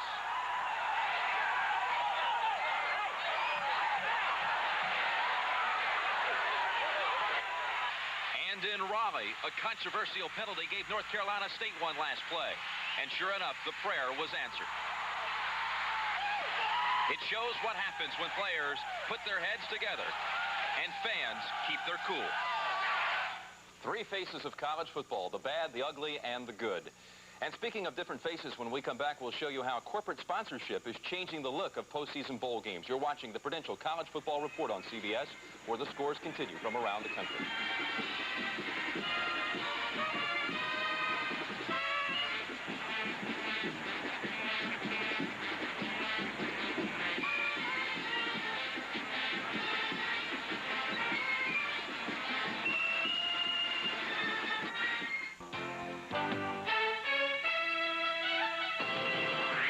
Traditionally, the college football season culminates with the Big Four bowl games, the Rose, Orange, Cotton, and Sugar. But this year, things are different, and there's a new game in town, the Corporate Bowl. Among others, Sunkist has given the Fiesta Bowl a shot of vitamin C. John Hancock has put its signature on the Sun Bowl. USF&G has insured the Sugar Bowl. Mazda and the Gator Bowl are gearing up for an agreement, and the Florida Citrus Commission has squeezed new juice into the Citrus Bowl. In short, postseason play has a new bottom line. I really doubt that we could have survived without the corporate sponsor. I believe that the corporate sponsor is a thing of the future. I think that the bowls are going to have to rely on corporate sponsorships to make up for the lack of TV dollars, and I think in the long run, they may be the salvation of the bowl business. It allows us to increase our payouts to participating teams. In order for us to continue our growth curve, an agreement with Sunkist was necessary. Like it or not, corporate sponsorships are here to stay in college football's postseason bowl picture. And one can only wonder how much longer the traditional bowls, such as the Rose and Orange, and here in Dallas, the Cotton Bowl, will remain self-sufficient. We don't want to be an ostrich with our heads in the sand, but we also don't want to move too fast and getting out too far in front and doing something that would be detrimental to intercollegiate athletics. If our competition forces the payoff dollars up, by way of bringing in commercial sponsors, then we may, somewhere along the line, be forced to do likewise. If a bowl game is going to get arrogant and say, we are not going to accept corporate sponsorship, they better find a way to get the money up to pay the colleges. Because if they have the wrong teams, they're not going to attract the advertisers anyway. If they don't attract the advertisers, then they're not going to have a game. Ah, but the captains of corporate America always have game plans of their own. And beneath all this corporate largesse is a larger agenda. It can be a very beneficial thing all the way around. It's a good promotional environment for the right companies. It's a way to really enhance the entertainment value of these bowl games for the public, and certainly it can be a large benefit for the universities. But you see, television completes this cozy triangle with the corporate sponsors and the bowl games, and some are quick to warn that outside interference seems inevitable under these new dynamics. The only negative is that it sometimes might tend to dictate decisions through the process that the bowl operating independently might not otherwise pursue. If any corporations have to be careful of, it's not to interfere with the process of who goes where. They may put up money, but when they start becoming experts in bowl games, I think we start interfering. This year, there's more temptation to interfere than ever before. Number 1 Miami and number 2 Penn State are both unaffiliated with conferences. Thus, there's now a unique opportunity for the lesser bowls to land a national championship game. And for corporate sponsors, it's an unexpected bonanza. We're going to go after the 2 best teams that we possibly can, and hopefully that would be for the national championship. We'd like to be able to match the payouts of the other 3 major New Year's Day games, the Orange, the Sugar, and the Cotton, in terms of payout to those teams for a national championship game. Rumors tonight, Glenn, all over Football America that the University of If nothing else, the bidding for a title game has kept the rumor mills working overtime. But as far as a Miami-Penn State matchup, nothing is concrete. We've seen all the speculation. There has been no internal discussion about bowls. When the right time comes, we'll talk about it. And while the different bowl committees jockey for position to host the dream matchup, let's keep in mind that everything remains contingent on Miami and Penn State finishing out their schedules unbeaten. This is the Prudential College Football Report on CBS. The The Prudential College Football Report has been sponsored by the Prudential, offering a full range of insurance and other financial services. The Prudential, the Rock. It's strong, it's on the move, it's bigger than life.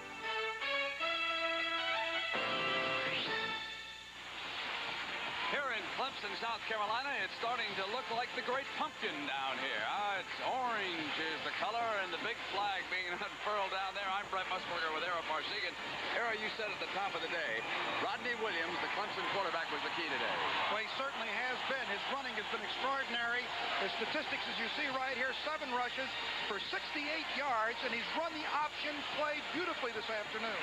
Now, here was his first touchdown, but the key here, this is Riggs, the great tight end. Watch him come in and not block just one linebacker, but 2 linebackers. And, of course, Williams steps into the end zone wide open. Watch Riggs, that tight end. Look at him block 1, 2, and look at the opening that Rodney Williams has to carry into the end zone. There's no linebackers there because Riggs wiped them out. That's why Riggs will be a top draft choice. How about their other score, Coach? This time, the flanker back does a marvelous job. Hooper, who replaced Rulak, and blocks the corner downfield on the option. But Williams this time does a great job of dealing the ball off to Flowers right there. Marvelous pitch. There's the block there by Hooper that sets that play off for a score. So Clemson with that 2-touchdown lead in this game, and now the focus is on Mark May. Mark May had a tremendous game last week. This week he has not done very well. A week ago he was 25 of 40 for 316 yards. And of course this afternoon he's 4 of 11. I still think that he's throwing off balance and just 27 yards. He's got to have a great second half to bring this team back into the game. Courageous young man. He missed all of last year because he underwent shoulder surgery, and we'll see what he comes up with. This has been the wild conference so far. Of all the conferences, the best finishes have been right here. We'll be back with the second half. Well, as Brett Musburger pointed out, there's so much orange here, you might call this the Orange Bowl this afternoon. Clemson leads 17-3. Now, before we get you back to the second half, I'm Pat O'Brien along with ACC Commissioner Bob James. And let's talk about the press box game next week. First of all, what sort of restrictions will those coaches be under? Pat, the only restriction the coaches are under next year is they may not be in the sidelines during the course of the game. They can be there pregame. They can be in the press box, of course, calling plays, doing whatever they want, going at halftime with the coaches. They're just restricted from the sidelines during the course of the game. Now, you've got that game next week. You've got a couple of funny games next weekend. You've got the press conference, or the press box game, and then you have Virginia and North Carolina. We'll call it the crutch game. Absolutely. 2 coaches with broken legs. Isn't it my luck? Now, you just promised the second half's going to be close here. It's always close when these 2 teams play, Pat. It's a good ball game. All right, Commissioner, thanks for joining us. Let's go back to Brent. All right, Pat, thank you. And many of you will be watching that Maryland against Clemson game with the both coaches, Ross and Ford, upstairs with headsets. They both have been suspended by Coach James. Then Coach Crum with crutches because of a broken leg, and we understand that Coach Welsh of Virginia snapped an ankle bone, so he too will be on crutches when Virginia takes on North Carolina. There's the yardage at the half, the time of possession, the important number on the scoreboard, 17-3 Clemson, and here we go. And the deep man is Torrin Dorn of North Carolina at the 4. Good return out beyond the 25-yard line. So next week, a doubleheader coming your way on Saturday afternoon. The Buckeyes of Ohio State on that roll behind Earl Bruce now. They'll take on the Wisconsin Badgers, the team that denied them the Rose Bowl a year ago. The second game, UCLA-Washington, many of you will see. Or you will watch the coachless game. Clemson against Maryland on the day they gave college football back to the players. That's 1st and 10. And the backup quarterback has come on the field, and that era is Jonathan Hall. Yes, he was injured. Mark May stepped in, and now Jonathan Hall is well. As a matter of fact, Coach Crum told me on Thursday that he might use him. You can see his numbers coming into this ball game. He's recovered from the injury, and obviously because of Mark May's ordinary first half, Jonathan Hall is in this game. Hall to put it up on the swing. He hits Fenner, first down. And Fenner gets beyond the 40 where Vince Taylor brings him down there. Era, up the difference between the two quarterbacks?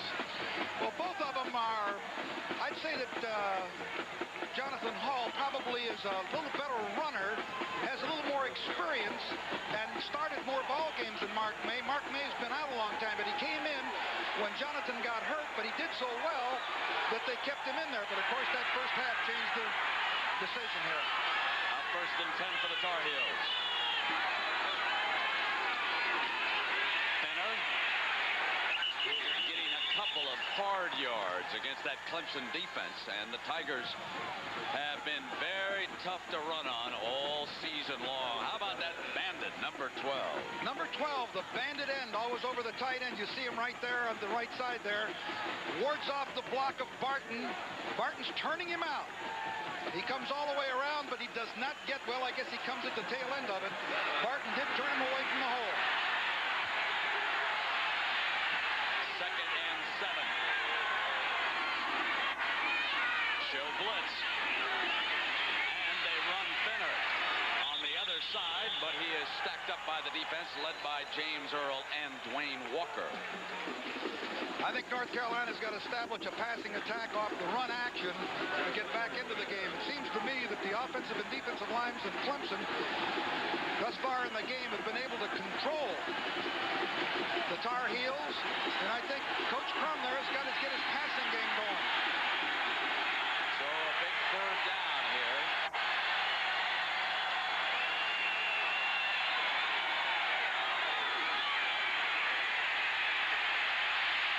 Takes off. It's nowhere. Great tackle by James Earl, number 9.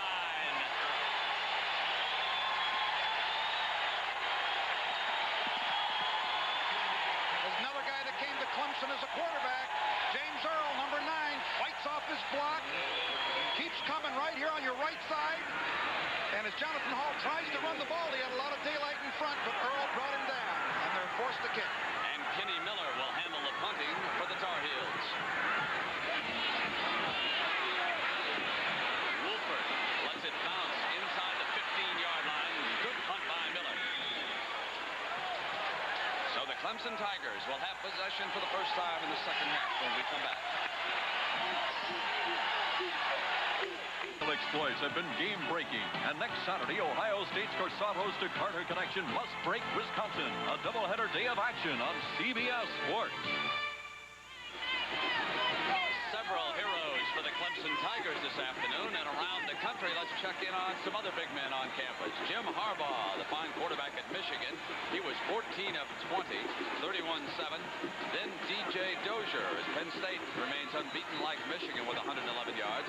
Florida's comeback against Georgia, and Kerwin Bell throws for 272 yards and 3 touchdowns. Paul Palmer, great running back up at Temple, rushes for 212 yards and 2 scores this afternoon. And here it has been the quarterback, Rodney Williams, against the Tar Heels of North Carolina, who has keyed this 17-3 lead right now.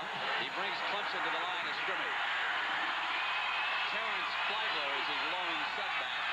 Lancaster in motion. They run behind the man in motion.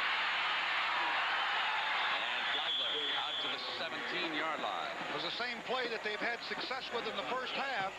Every time they ran that pitch sweep from that formation with the motion, they gained big yardage. But at that time, at least North Carolina did a better job and held them to only about 3. An improvement at any rate.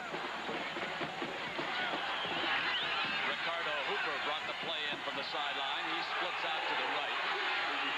This is second down and about 6 for the Tigers. And Lancaster is met head-on at the point of attack by Tim Goad, number 76. Denny Marson, the defensive coordinator for the Tar Heels, said that he planned to change his defense in the second half by moving Goad, number 76, the nose man, and shading the center instead of being over the guard. Changes the blocking combinations, and thus far it's been successful. Will he do it in this situation on this third down and about 5, Aaron? He is. He's lined up on the shaded side of the center right there. Williams to throw. Complete for the first down. Good throw by Williams. He just drilled the ball in there. He's having a good day. From the end zone, you'll just see he rolls out. The fullback gets a beautiful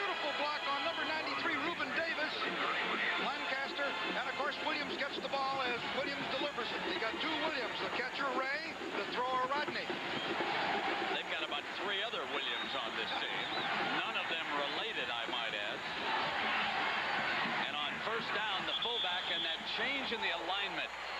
That defensive maneuver that you talked about will cause Clemson to change its blocking scheme a little bit. Exactly. They went in at halftime and made their adjustments. I'm talking about Clemson. They didn't have to make too many because they were blocking the even look very successfully.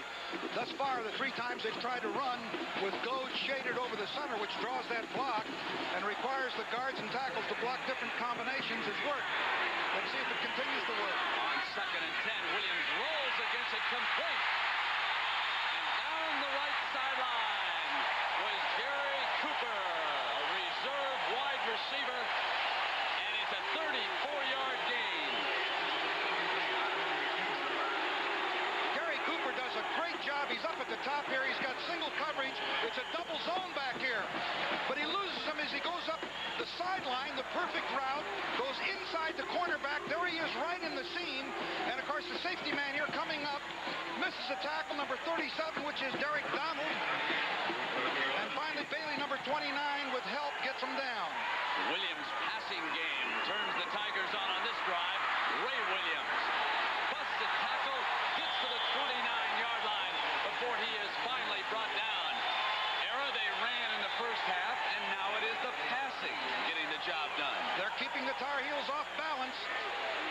Williams there is not a very big guy. He's only 5'10", 177, but he ran like a power back. He shook off all kinds of intended tacklers.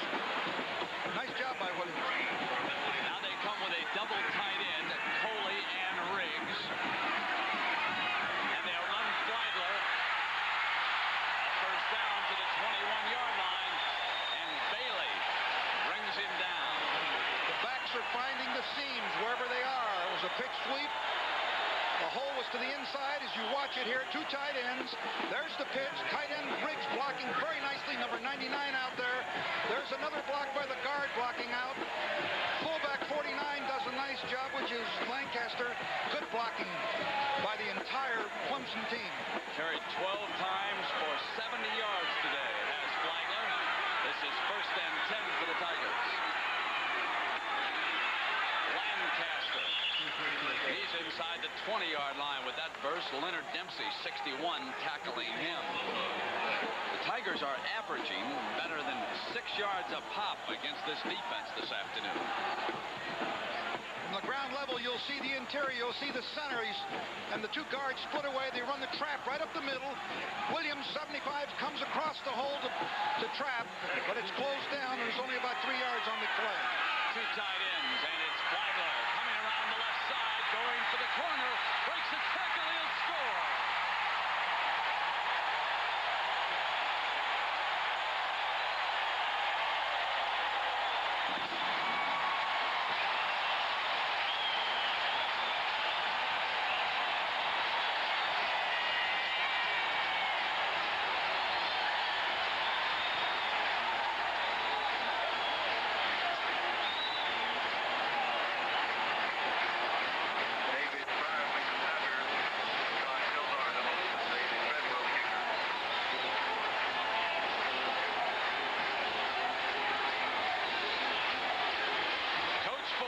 Control with Treadwell attempting the extra point. And the Tigers of Clemson move a step closer to sole possession of first in the ACC. It's 24-3. The Tigers are on a roll there. Look at Chris Lancaster, number 49, the fullback, block out on Davis, number 4, who is blitzing. Flagler finds his seam, then comes to the outside and down the sideline with his tremendous speed. His number 19, Burmeister, tries to grab him, loses him, and it's a well-blocked, well-run play. This is a fine Clemson team this afternoon. And Terrence Flagler continues to run up impressive numbers down here for these Clemson Tigers. You are born a Clemson Tiger fan. Now it'll be up to Dorn to see if he can give the Heels a little field position. He busts one out to the 27-yard line. Well, tomorrow we get a full slate of NFL action. You're going to want to check in on that Chicago Bears story, the turmoil surrounding that team. When is Jim McMahon going to play again? He's not slated to go tomorrow. You'll see Washington. They came up with a great one last Sunday against Minnesota. And also the Rams go into New Orleans. They stayed down in New Orleans, down in Louisiana, and trained after beating the Bears on Monday night. The Giants have got one against the Eagles, and Joe Montana coming back. That's the story of the week. Back surgery a few weeks ago, and he's going to try it against St. Louis. Here, Jonathan Hall hands one off to Fenner, and it took about 5 orange jerseys to finally bring him to a grinding halt out there near the 35-yard line. And it'll take the big play to get the Tar Heels back in this. It's the big play that killed them in previous games when they lost 2 of their last 4 and gave up over 30 points a game. This particular game, it hasn't been the big play. It's been the consistent running attack of the Clemson Tigers. Now they've got to make the big play to get back into it. Brad Lott is the fullback. Incomplete. He threw the ball inside of John Keller, the tight end.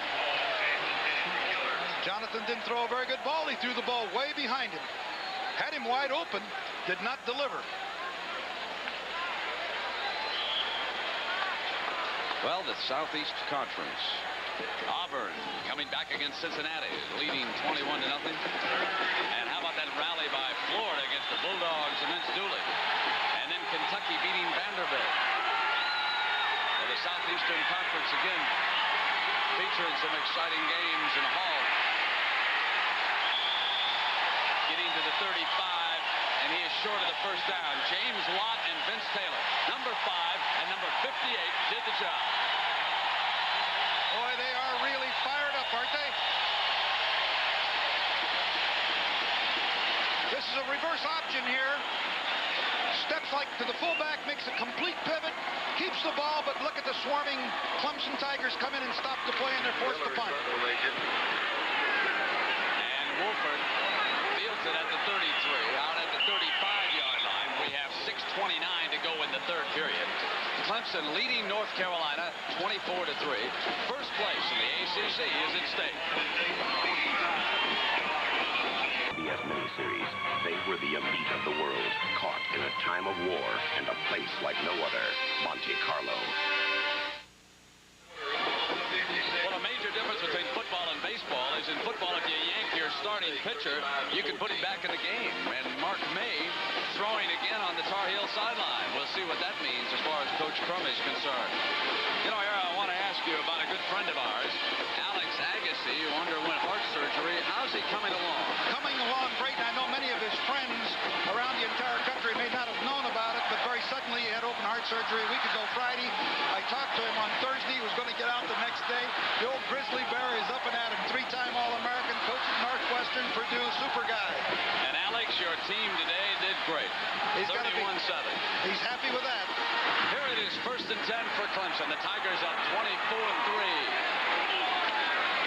And they run the short man, the fullback, out to the 40, and he gets 5 of those yards. Tracy Johnson, who checks in and gives Lancaster a break in the action.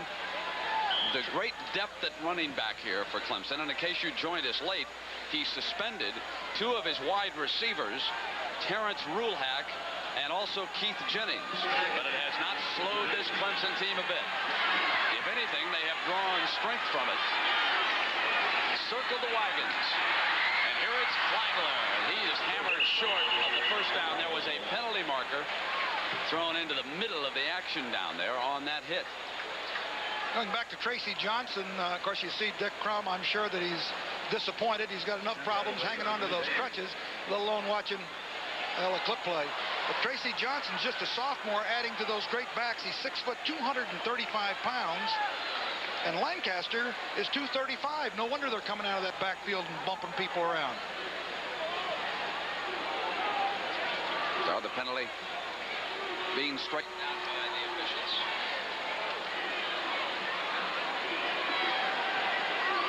And that allows the coordinators over here on the Clemson side to get the players in the game they want for this particular situation. They have been shuttling wide receivers all game long. Cooper has played a role, as has Hooper. Those those are the two Tigers who replaced the suspended pair. Let's get down to Pat O'Brien. Pat? Brent, just a quick report on Mark May. I just talked to him, and he said he expects to go in the next series, so we'll see if that's true or not. Let's go back upstairs. All right, Pat, thank you. We've got a 2nd and 20. After that penalty was marked off. There's Riggs. And the big tight end gets out to the 45-yard line, a 20-yard gain, that quick pop pass to him, and he goes right back after the first down. What a good-looking athlete he is. Brent, this is one of the tough passes in football. This is Riggs right here. Now, you'll see him fake away from him. Everybody responds the other way, and then he turns back and throws the ball right there. Watch here. He fakes to the right. There's Riggs wide open. Both linebackers have moved off to their left, and there he is wide open, and Rodney puts it there. Now, this is 3rd and very short. Williams kept it, and all he had to do was get to that 45-yard line. Riggs was stopped just short of it. Dempsey and Goad jam him up for the Tar Heel defense down there. But we talked about Williams at the top of the broadcast. Dr. Jekyll or Mr. Hyde. 2 weeks ago, Era and I looked at him and said, wait a minute. This is a quarterback of a major college team. He had all kinds of difficulty against North Carolina State. Yesterday, there were a couple of pro scouts over in the Clemson offices, and I said, well, who do you like? And they're running down the seniors, and they said, Brent, you know, he's not a senior, but that quarterback at Clemson is really very impressive. I said, what are you telling me? They said, no, really, he had a great game against Wake Forest. And here this afternoon, he has been an impressive leader for Danny Ford out there. And Danny told me yesterday, he says, I hope we put on a little better show than we did over at North Carolina State. I think he knew a little something. Well, don't put on too good a show, Coach. We're used to those close endings. When the legend and I show up, we want a little action down at the end, right, Eric? Well, you better get North Carolina State's passing game going if you want that. Look at those rushing yards for Clemson. Well, North Carolina State upset today by Virginia. And there's Johnson battering inside the 50-yard line. And the Tigers stay on a roll against this defense. A lot of people talk about what's an even front, what's an odd front. You see the center here is uncovered, and both of the guards are down over the guards. And when we talk about an odd, there's a man directly over that center. That's the difference between even and odd. 2nd and 4. Cooper comes in motion. Flagler, the defense is ready this time. And still, he gets a couple out of it. That was Walter Bailey, number 29, trying to ride him down. Boy, Flagler is a load when he comes at you. Well, you can just see everything, all the movement. Oh, he got a face mask on it. He grabbed the hold of his face mask. Probably a 5-yarder, probably inadvertent. Let's take a look here as Bailey comes across. But you can see the thrust of the runners of Clemson, right? Face mask. Oh, yeah, there he is. He's got a hold of it. Yeah. Took it off too late. That'll give Clemson a first down. It's like trying to bring down Bulldog a steerer, if you will. You got to get that hand and some leverage up there on the horn. The defensive guy said anything I can get a hold of with him. Williams to throw on first down. Here's Riggs again. Boy, he has blocked and he has caught passes coming from that tight end position, and Norris Davis brings him down for the heels. Back down to Pat O'Brien. Pat? All right, Brent, we're going to try to do this one. Look at this. Of all the orange here, these guys have painted themselves orange and white. Why do you do this? To show Clemson's spirit for us. How long does it take to put that stuff on? About 20 minutes. How long does it take to take it off? About 30 minutes in the shower. Are your parents proud of you? Yes, they're watching me today. Come on! Another career-ending interview. Let's go back to Brent. You got a lot of mothers wondering who that is. Flagler busts the tackle and gets to the 26-yard line. He said 30 minutes to take it off. It's more like 3 days. The great surge of the Clemson line again. Look at the hole open up. I mean, there is definite command of that line of scrimmage. It started in the first quarter and continued right on through in this ball game. Look at the move here. Derek Dodge finally brings him down, number 37, but he almost lost it. Danny Ford's got to be mighty happy right there. He's got a first down. Ball's put down. There's penalty markers. That ball is still rolling free down by the 15-yard line where an official finally retrieves it. But penalty flags thrown on both sides of the line of scrimmage. Boston College beating Temple and Palmer this afternoon. Syracuse over Navy. So the Orangemen come back here in the second half of the season with a couple of wins. And Army over Air Force. That's a bit of a surprise. West Virginia beating Rutgers. Mountaineers go on the road to do that. And Penn remains unbeaten. And Columbia stays winless. Cornell shuts out Yale. And Mass over Harvard. First and 15 after the penalty. Williams. And he busts inside the 25-yard line with Vuletich hanging on. Dan Vuletich, dad coaches at Rice, was at Michigan for years with Bo Schembechler, and they had a week off, and I saw him this morning in the hotel. He was having breakfast with his wife, and I'm sure that he's not too happy to see what is happening in this football game. Williams and Hooper are the wide receivers for Ford.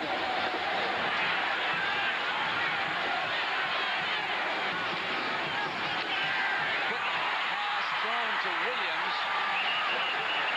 Oh, he picked that right off the shoe tops. Either that or off the grass. No, it was a good one. I could see it from here. He had it all the way. I'm telling you, he made a great catch. The ball was right down at his shoelaces. You're sure it is? Yeah, you take another look at it. He does a great job. Williams gets down. He's got great hands. Take another look at it here. Look at this, boy. Look at that. He's just sucked that ball right up. You haven't lost the eyesight. I'll tell you that. The eyes don't go first. I'm right about 1 out of 10. That's not bad.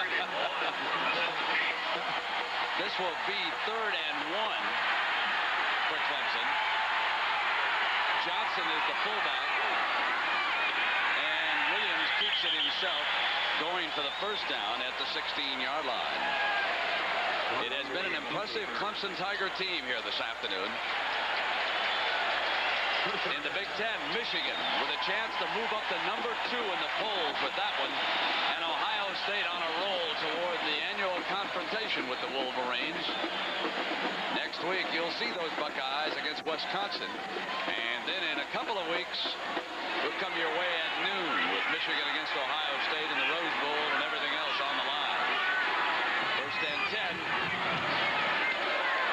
There's the fullback, Johnson, going into the heart of that defense. Leonard Dempsey, 61, who's been a very active linebacker here this afternoon for the Heels, bringing him down. We are inside of a minute in the third quarter. Another touchdown here by the Tigers, and it'll be awfully tough going in that fourth quarter for the Heels. Well, the Heels just have not been able to establish a passing game, and obviously you cannot run consistently against this Clemson team. Here is the pitch. Flagler, he's going. Touchdown, Clemson.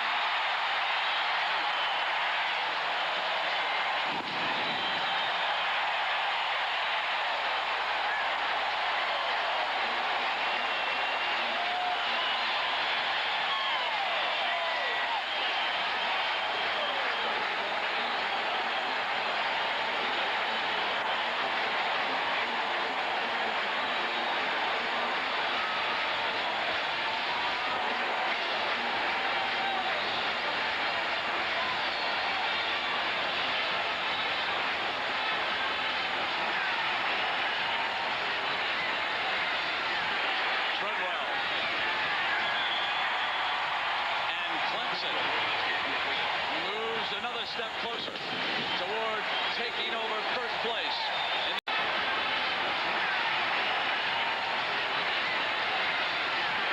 Treadwell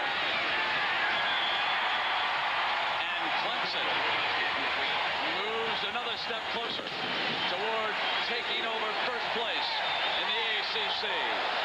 Another look at this. The fullback gets another great block, but there is a missed tackle right in here. Great running for the touchdown. It's almost a carbon copy of the last one. But their missed tackle makes a big difference. I couldn't quite see who it is. It slips off. There's the great block on Davis. Again, Norris Davis, number 4. It's almost a picture of what the last time we saw the touchdown. We'll come back. The Clemson Tigers continue on a roll.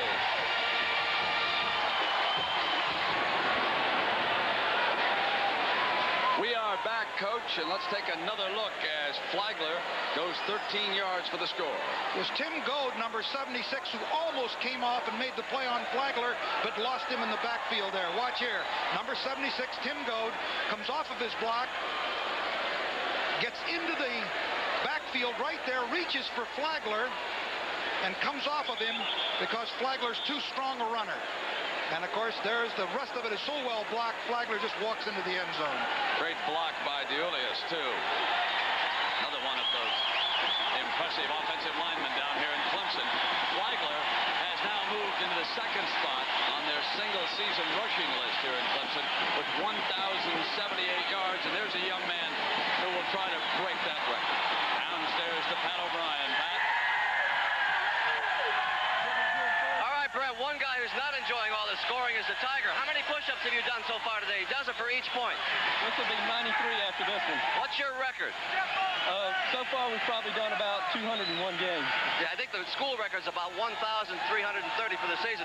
Go on and do your push-ups. The Tiger does his push-ups one more time, Brent. He's done 93 today. I think he wants him to stop scoring. All right. Sile with the kickoff. And Dorn, the deep man at the 5. Out to the 23-yard line. Oh, he just loved Pat O'Brien sending him back to work. That's all he wanted to do. Just go in there and nail down a few extra ones, and the crowd's picking up the chant. Fred, the North Carolina team has given up 395 yards a game, and already Clemson he's got 359, 250 yards on it, 251 on the ground. So with another quarter to go, you can see the dominance of the Clemson Tigers from handling the North Carolina defense. And Mark May is returning for Coach Crum to see if he can ignite a fire in this offense. They'll put it up on first down, and he hits Keller. What a tackle over there by Delton Hall, number 35. The veteran cornerback really wailed into the tight end. 6'1", 200-pound senior Delton Hall made a picture book tackle. So we've come to the end of the third quarter. We'll be back after this message and a word from your local station.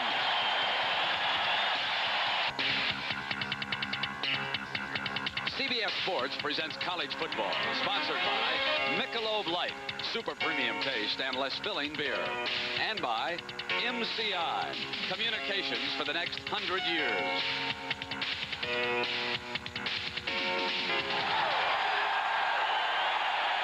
We are back. North Carolina with a 2nd and 5 starting the fourth quarter and trailing 31-3. It is complete on the far side to Randy Marriott.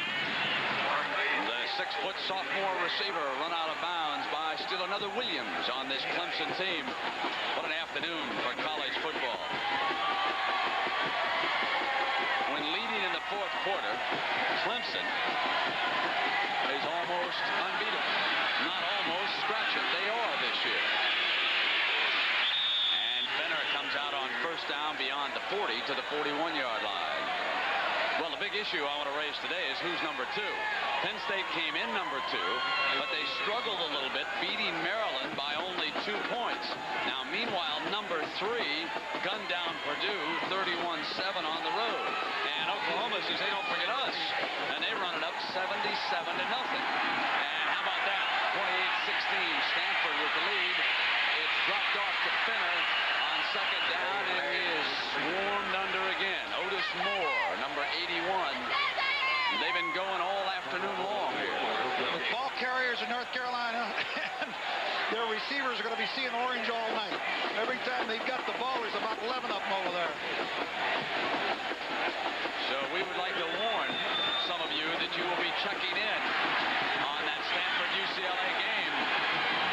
That would knock UCLA just about completely out of the Rose Bowl picture. They'll update that story for you. May is hit at the last second, and the pass is intercepted by Delton Hall, number 35, coming down the near sideline. Delton Hall is inside the 15. There is a penalty marker down where he was tackled.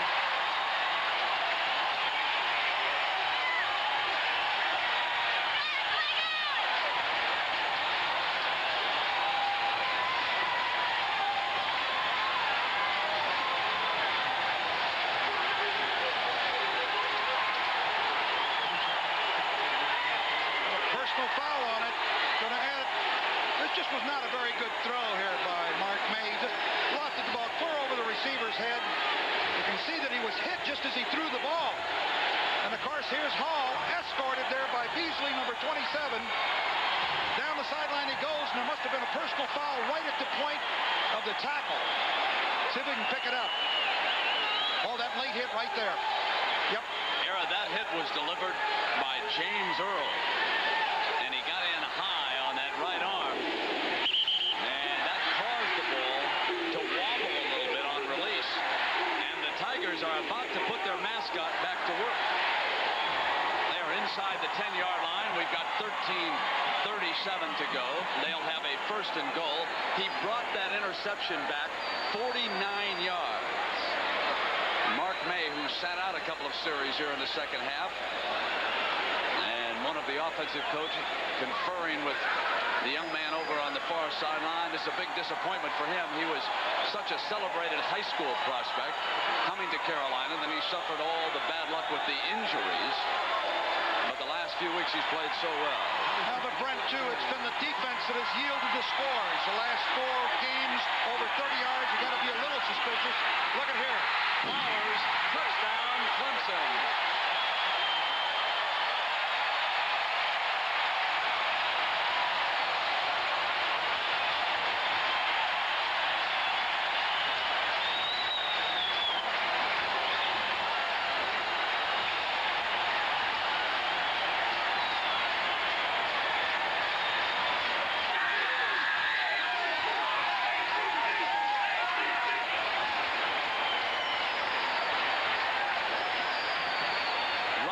Sile will attempt the extra point. Treadwell, his right leg may have been a little tired.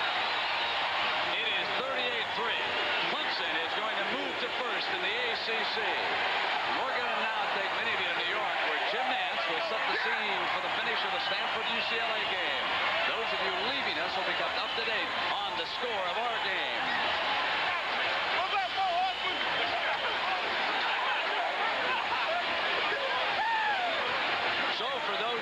Still with us. It is 38-3, and what an impressive offensive performance. This is one of the few misdirection plays that Clemson has. Fake to the fullback, then hand it back to Flowers here. He does a great job of running, not hurdling, but stepping over a would-be tackler and into the end zone for a touchdown, 7 yards. And we'll be back right after this message. Beat 7, a little man with big plays. Joe Morris leads the Giants against the Eagles. Doubleheader action starts with the NFL today on CBS Sports. Watch the left guard on this touchdown play, and also the left tackle, Williams and Granger, who will pull and lead the play. The fake is to the fullback, and then, of course, the counter play to that hole. Watch it. Watch the left guard, left tackle pull. 75, Williams, Granger. And, of course, look at the blocking right there. Beautiful job, and 7 yards into the end zone by Flowers. Flowers has scored 2 touchdowns for the Tigers. Flagler has scored 2. And the quarterback, Williams, kept it for perhaps the most important. That was the first one. That put them up 7-3, and they have not been headed. 5 touchdowns and 1 field goal this afternoon by Danny Ford. Sile will kick it off to Dorn, number 44 for Coach Ford. This puts Clemson right into the thick of the race for a bowl. I know the Sun Bowl down El Paso way is very interested in this bunch. Picked up at the 15. And knocked out of bounds on that far sideline.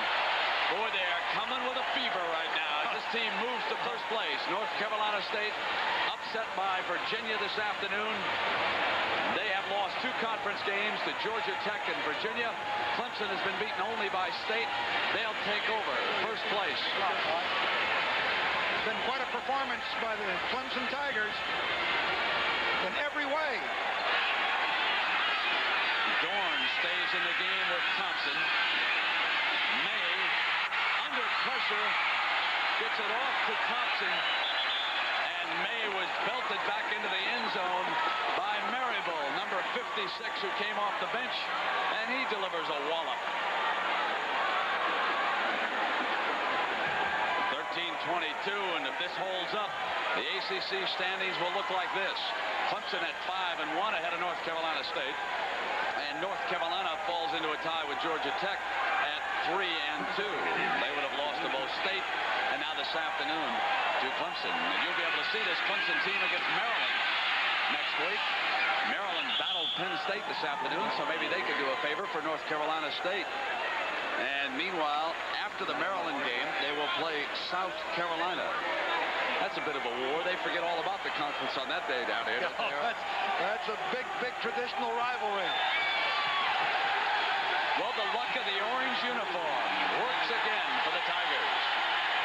3rd and 3, and May moving the pocket. Gets out to the 22-yard line. He may have been stopped short of the first down, and that is Norman Haynes, number 14. He has delivered one impressive tackle after another here this afternoon. Boy, he has hit hard. And he's not that big. He's a little guy compared to the rest of the linebackers you see in the country. He's only 5'10" and 205. And you're generally looking at 6'1", 6'2", 230 guys in there. Well, Miller forced the punt again, and the Tigers will take over. That's Wilford at the 31. He makes his way out to the 38-yard line. Well, Coach Ford suspends 2 wide receivers, a backup linebacker, and I asked him about Bear Bryant. Now, he would have faced a situation like this. Guarantee I'd got a call this week because he never called you unless you were in trouble, and he would know that we would be in trouble a little bit. So he was a brilliant fellow, and he can handle people very well. I hope I can just get our people motivated and can overcome what they have to overcome. He has motivated them and overcome indeed, and he keeps the ball right on the ground. That is Steve Griffin, and the story unfolding now is at the quarterback position. He has sent the freshman Chris Morocco into the game, and Morocco replaces Rodney Williams. Now Morocco wears uniform number 8. He is the backup. Randy Anderson lost for the season because of the freak accident, so your chance to watch the freshman here at Clemson.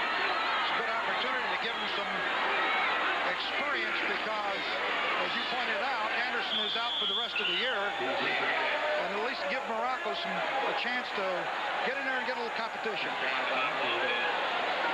Coming into the North Carolina State game, I was convinced, as you take a look at a very unhappy Coach Dick Crum on the North Carolina sideline, this is one of their poor performances of the season.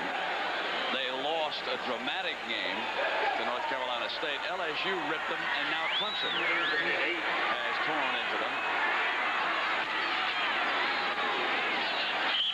And using Johnson, the fullback. Brett, one of the things that in looking at the North Carolina defense, 4 games ago, Wake Forest got 30 points on them. North Carolina State got 35. LSU got 30. Maryland got 30. And, of course, now 33 on the board with 10-34. So we should have been a little suspect about the defense. Yeah, it's 38-3. Clemson over North Carolina, 10-25. They've had 5 touchdowns here this afternoon and a field goal. The Tigers will punt it away, and the Tar Heels will get another opportunity. They went after it, and the punter goes down. There's the penalty flag. Bill Spires, the punter, was hit, and boy, did he go down in a hurry. And the ball remained in the possession of the Clemson Tigers, and it's been that kind of day for the North Carolina Tar Heels. We've got to go to the point where the ball is going to be punted, not to the punter. Get away from him. He could have avoided that very easily. That's Goad, number 76, did not use good judgment. And a pretty good showtime for the kicker. You better believe that was good showtime. Now, near the conclusion of this game, Aaron, you and I are going to again participate in that 16-year tradition. We're going to select a Chevrolet Most Valuable Player of the Game from each of these teams. We have a 5-yard penalty. running into the kicker. The penalty is declined. It'll be first down, Carolina. And Chevrolet will donate a $1,000 scholarship to the General Scholarship Fund of each school. You do not see that very often. Let's go downstairs to Pat O'Brien. Pat? All right, Brent, earlier we met one of the Perry brothers. Now this is the man who brought you the Fridge, Holly Perry. Did you ever think you would be the father of a football family? Didn't have no idea. Never. What's it like when all these guys come home? What do they do, all 8 Perry brothers? Just a big family. All they do is speak of football, basketball, and any kind of sports. They put you on the spot. Which one are you the most proud of? Well, William is doing good. So I am very proud of Dino, because he's coming on, the last boy and the baby boy. All right, thanks for joining us. Brent, here's a man who can honestly say he has a ton of kids. Let's go back up. Thank you, Pat. I want to say hello to Inez Perry, the mother. She has been under the weather here lately and spent some time in a hospital, and I know she's back there in their home watching one of her sons here. And Mama Perry, you can be awful proud of your boys. They are fine young men. May is back. Throws complete right over the middle. He hit Eric Streeter. So they finally got the ball into the hands of Streeter. Streeter was one of those players last week who beat a drum on Maryland, especially in that last series. He came down the field and caught 2 important third down passes. I want to follow up on a decision that was made by Coach Ford here in a moment. They're going to come up to the line of scrimmage. First and 10. 9:15.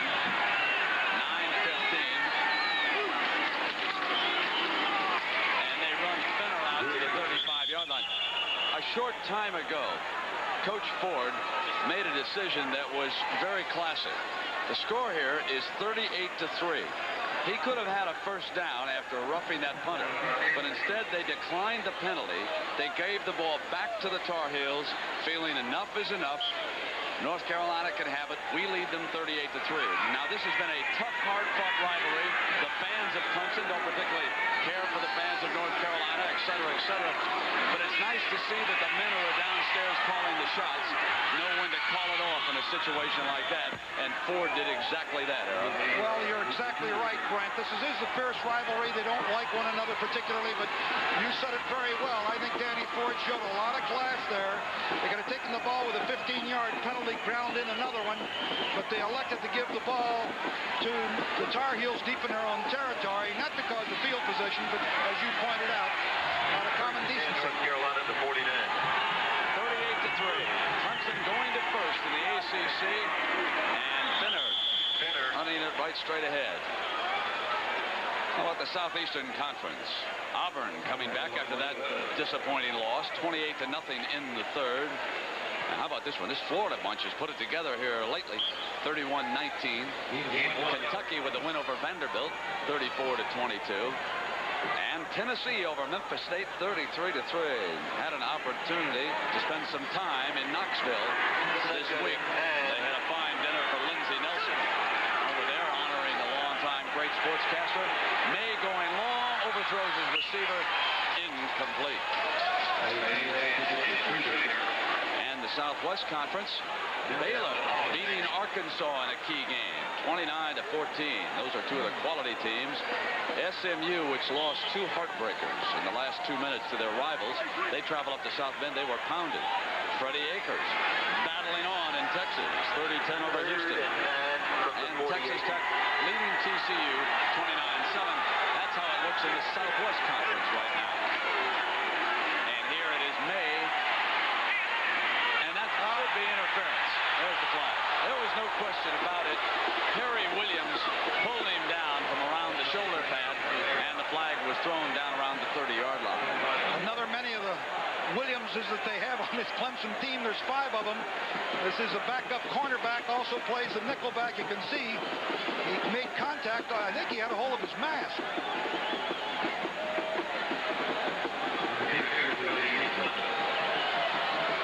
So the Tar Heels keep it going. You know, I mentioned all the Williams. Folks, there are 3 Terrences in this game. Well, I should say they won this game. They play at Clemson. And look at that. They all spell that first name differently. That was amazing to me. I think you just go out and recruit guys with Terrence. Everybody leads in something. You know, they've got one of the best media guides in the country in college football. They just love the sport of college football down here at Clemson. Danny Ford has coached them to a national championship. He was the youngest coach ever to do that.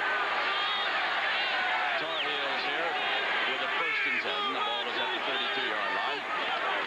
From the blitz, bringing everybody. Incomplete. Harold, I want to ask you as a coach, why is it so frequently, like Danny Ford said to us, he said, you know, Lou Holt suspended key players at Arkansas before an Orange Bowl. Bear Bryant sat down Joe Namath, and in each of those instances, the teams that were suspending the athletes won the game, and he felt confident here this afternoon. What happens to a group of athletes? Well, I think he said it well. I think that they have a tendency to rally around. They think that they have lost some players, but by the same token, you have to have discipline on your team. If you violate the rules, you've got to set a standard and set some kind of a penalty and enforce it. Otherwise, you lose the respect of the whole team. There's an incompletion. There's another penalty flag down there, huh? Those Williams, and of course, the penalty flag is at the line of scrimmage and probably holding. It's thrown by the umpire. 7:30. Well, I expected Clemson to be tough today, and they were favored by a touchdown coming into this game, but I didn't expect them to blow this open the way they have. Well, I think it goes back to 2 weeks ago when we did the North Carolina State Clemson game, and we expected this kind of performance from them. And, of course, North Carolina State played a great football game. I believe this team, holding, came in a little bit flat, never did get it back, and they lost the ball game. But this is the team that I think is going to finish up the rest of the season. I think that they're going to have a great finish, and obviously you're going to be, without question, a bowl candidate. Now, there will be several bowls come after Clemson now with an impressive performance like this on television. And you can see here how closely fought these games have been. Last year, the Tar Heels rallied in the closing 2 minutes to pull it out. Here they have 7:30 with which to work, and they have not yet scored a touchdown. 40 from the 43. And if you can hear the PA announcer, it was 2nd and 20.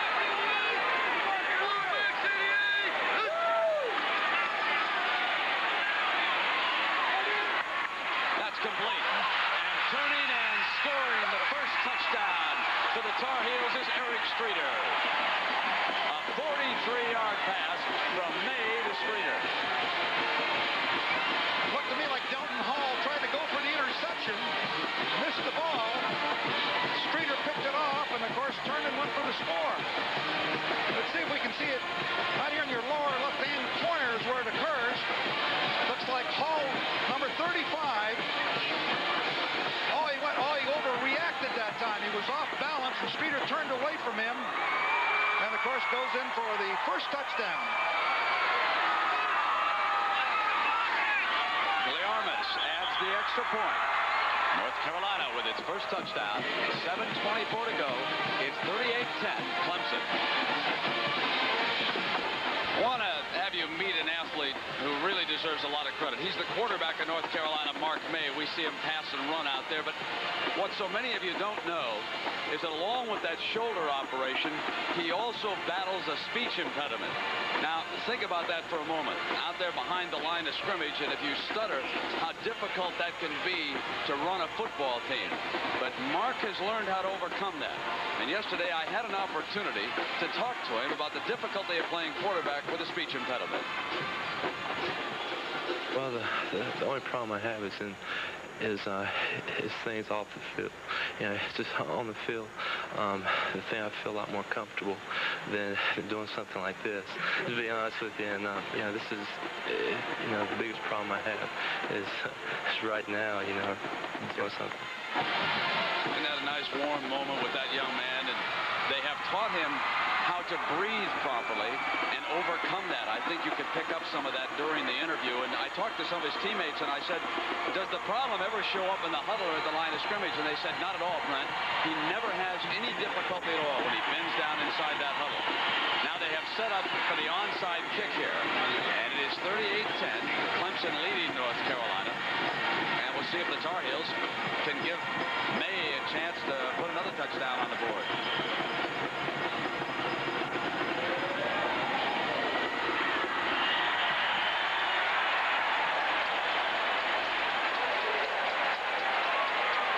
There's another reminder of what I told you a few moments ago, that we will do the Chevrolet Players of the Game from each of these schools, and Chevrolet will donate $1,000 to the general scholarship fund of both schools. So Clemson with the ball, and 7:22 to go. And the freshman Chris Morocco brings him up to the line of scrimmage. And he runs the fullback right straight ahead. That was number 24 who just checked in, Harris. You know, I mentioned the media guide here, and I really got to mention the sports information director down here at Clemson, Bob Bradley, who does such an excellent job and helped us out in our preparation, and also a fellow from up North Carolina way that I dearly love to work with, and that's Rick Brewer. And he's the SID of the Tar Heels, and I've been with him in basketball. And Morocco takes off. The freshman quarterback busts inside the 20. It's a play that has killed the Tar Heels this afternoon. The option play, this time with a quarterback keep. The first time they gave the ball to the fullback. Now this time he keeps it, steps around. There's a great block downfield there. Look at that seam right there. That's going to help Morocco a great deal. Stepping in. And if he has to come in and back up Williams, why, he'll feel comfortable with the experience that he's got in this game, certainly with that run. Sure will. A 28-yard gain. There's the first down inside the 20. And another good fake, and he keeps the ball. Uh-oh. Coach Crum will have some difficulty getting off the field. The Tiger is stealing the golf cart. That's probably Pat O'Brien inside that costume. Where is Pat O'Brien when we need him, by the way? Here it is, second down at 6, and Morocco, I think he wants one. He handed off that time to the fullback, Reggie Harris. Look who's enjoying a game down there, huh? Oh, yeah, he's having a great look at him sitting on a little orange back there. Look what he does down there at the games here, huh? All right. Oh, yeah.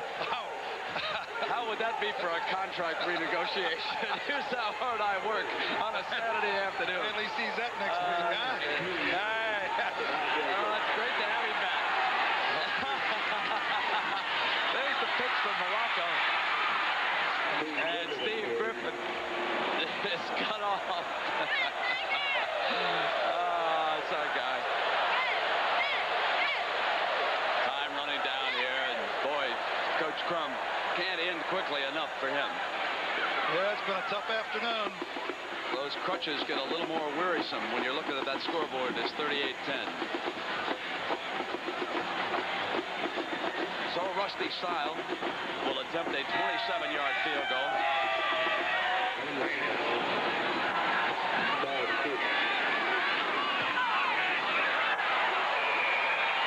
No good. Clemson misses the field goal at the 4:35 mark. We'll be right back. We are back, and it's 38-10. Clemson over North Carolina. And Era, how about the North Carolina offense? What do they have to do? For the rest of the season, not today. That's what they got to do right there. Where's that play been all afternoon long?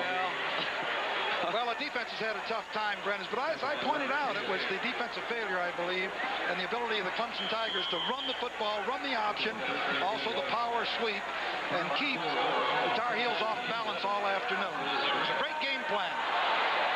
That was Dorn for 13 yards. I want to check in on that UCLA-Stanford game and see if that upset is continuing. May is back on first down. Throws to Dorn, and he gets 8 to 9 yards. So let's go to New York. Jim Nance, and Jim, what's happening? All right, Brett, here comes UCLA. Gaston Green, 3-yard score, his third touchdown today. Stanford leads at 28-23, under 5 minutes to go. Back to Brent Nera. Era, I will take UCLA and give you Stanford of that game. 5 minutes? Incomplete. UCLA UCLA has got them just where they want them. It's about where they start the rush to the Rose Bowl, isn't it? With time running out, they're on the brink of elimination. It's been unbelievable the number of times that they've been able to bail games out. They start slow, finish fast. Of course, they're still behind in the ball game.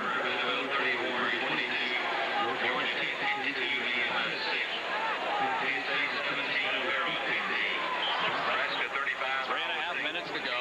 This is third and short. SMU 29. For the Tar Heels. And they bring Dorn back up the middle. And he gets the first down. They're really high on Torin Doran. Quite a name there. Torin Doran. A freshman. Look at that. Oh, Iowa.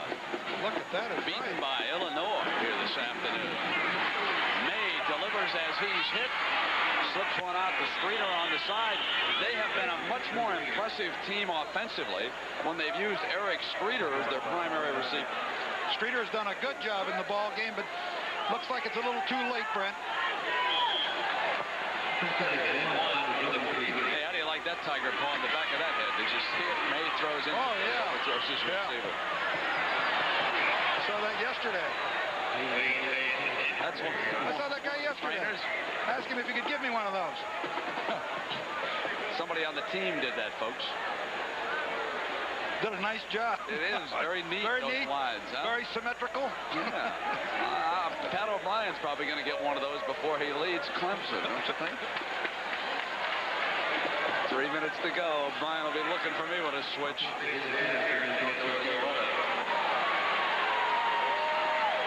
Well, it's Notre Dame and Penn State next week in South Bend. Irish are coming back. And those of you who want to see that can watch it on another network. Meanwhile, we got a lot of action coming your way. We'll have Ohio State and Wisconsin started off.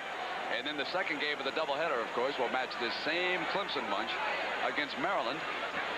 And that'll be the coachless game. There's our first game. And UCLA matched against Washington, so if the Bruins can come back all the way and beat Stanford, that'll be a key game. Then Ross in the press box and Ford in the press box. Third and 16.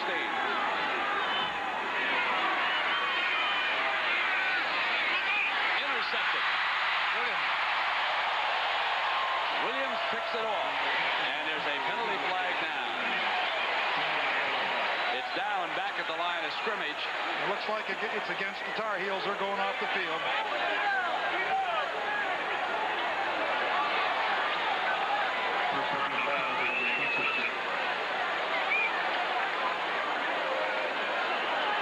Well, the ACC turned around on one Saturday afternoon. North Carolina State went down to Charlottesville, Virginia to take on the Cavaliers, and they were upset. Word of that filtered into this stadium in the second quarter. And Clemson never looked back. They lead at 38-10, and they will move into sole possession of first place. And these are the folks who have helped us out down here this afternoon and done another one of their fine jobs. Without them, we couldn't put these pictures up on the air, let me tell you. Oh, Joe Assetti does a super job. And we've had some cameramen who have been with us, too, throughout another great season of college football here on CBS. There they are. And the videotape men that re-rack all those replays. Get them up for you. My spotter is now putting numbers on the chart with question marks after them. We better go get Bob Bradley and find out who's cleaning up this game. The last 2:45, and it's 38-10. The Tigers have dominated this one offensively and defensively.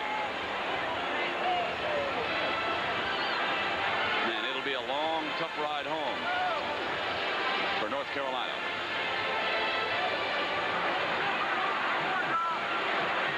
Go to Todd Schonar, a third quarterback, number 10.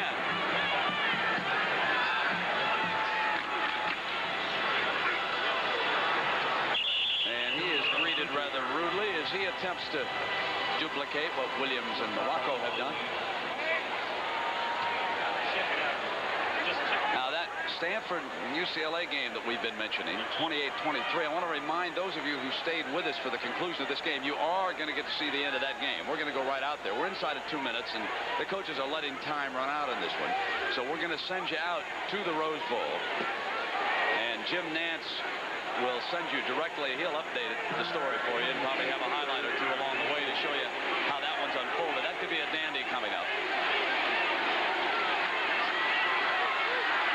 In this running game all game long. Reggie Harris has done a job coming off the bench. Kenny Flowers scored twice. There'll be other afternoons for Barton. If not at North Carolina, then in the National Football League. He is one of the better offensive linemen in football coming out of the Atlanta, Georgia area. And he'll get another chance here with the series with the final minute 30 to go. Probation. Eric Lewis, deep for North Carolina. Spires. Booms a punt. Lewis. Out to the 39-yard line, where the Heels will put it in play there for the final 119. And at 12:30 tomorrow, NFL Today will come your way before the key games. Doug Flutie will check in on that week. It'll be the Bears down in Tampa. Maybe Flutie will play a little bit. Allie Sherman will drop by. We'll be hearing from him at halftime. And Irv Cross, Jimmy the Greek. Irv will be looking at why not a black head coach. Sarah? Hey, I had a guy that by the name of Greg Blige, a black coach who was tremendous. I think he could be a head coach anywhere. Well, one of these days, someone will get a chance. That's all it's going to take. And that is Mike Bowman, number 11, quarterbacking the Tar Heels. Running out the clock here in this route. He's from Bronxville, New York. His mother and father travel down, I know, to Chapel Hill a lot. Dr. Fred Bowman and his wife Betsy. They're very proud of that young man. He was an outstanding high school quarterback. And his father, a graduate of North Carolina, is now a leading heart surgeon in the New York area. And I'll tell you one thing about those folks from North Carolina that I meet around the country. They dearly love their school. Their children are always going back down there to school. It's one of the finest schools in the country. Not having a very good afternoon in football, but then there are other days. That's why they schedule games next week. Here it has been all Clemson. The Tigers have put on one of their more impressive shows of the year. And our Chevrolet players of the game, defensively for North Carolina, he was a standout. Number 76, Tim Goad, this afternoon. And for Clemson, it's really a pleasure to give it to Rodney Williams. And Chevrolet will give $1,000 to the General Scholarship Fund of both schools. Era, your impression of Mr. Williams? Well, he had a tremendous... The last thing I expected is for him to win the Chevrolet Player of the Award after watching him 2 weeks ago where he was 5 for 20. But boy, what a performance he put on here. He vindicated himself, both running and passing, and this Clemson team with Williams moving the football is a very, very powerful ball club. Danny Ford had it right. He's going to put on a little better show, and that he did. So we're winding it down here inside of 50 seconds, and then we're going to send you out to that UCLA game. UCLA and Stanford, and Stanford has been ahead, but the Bruins are coming back. They need to win this one and then get help against Arizona State. Arizona State is in the driver's seat out there in the Pac-10 right now. There's his numbers, but he led that triple option attack, and he has got a great tailback. This is a fine-looking football player. Terrence Flagler, number 33, is out of Florida like so many running backs, wide receivers. Oh, it seems like every time you look at a roster on a good college football team, especially down here in the Southeast, you see a back or a wide receiver out of the state of Florida. High school football must be something to watch down there in Florida. This is a magnificent stadium also, Brent, for him to come into play. This is a tremendous stadium.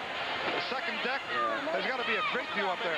You know, one of the things that impresses me about the fans down here in Clemson, they're rabid and they're loyal, and they don't get out of hand. I was talking to some of the coaches like Coach Crum, and he said, no, they've never been nasty to us down here. They love it when Clemson does well, and that's the way it should be. Second and 7. And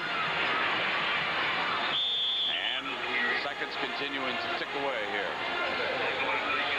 That was Dorn, number 44, running into Clay Gilstrap, number 37, who made the stop. Well, our stats man, Roger Riley's been a little bit busy over there with the adding machine on those rushing stats, Coach. I mean, for a team that came in here just giving up 140 yards a game rushing, Clemson did a real number in commanding the offensive line and really running the ball. Well, tonight on CBS, The Wizard. We've seen a wizard here, haven't we, this afternoon? And the Saturday night movie Lassiter. Tom Selleck is in that film. That's coming up tonight on CBS. The comeback player of the game, though, is our spotter, James Tubbs. A year ago, Era, you and I were down here against Georgia, Clemson. It was so busy, so many substitutions, we had to recruit a second spotter out of the stands. But Mr. Tubbs, he took the entire burden on today, and he did the job. It's just like experience. That's Morocco's getting experience. Tubbs got experience, and he's ready to go now. You got to spot with the small hurts sometimes. And here's Dorn inside the 25-yard line. He is an exciting runner. I think that Doran is going to be a good one for North Carolina. Matter of fact, Barton pointed him out to me yesterday and he said, watch this guy as he matures. Bowman is back. No, didn't have it.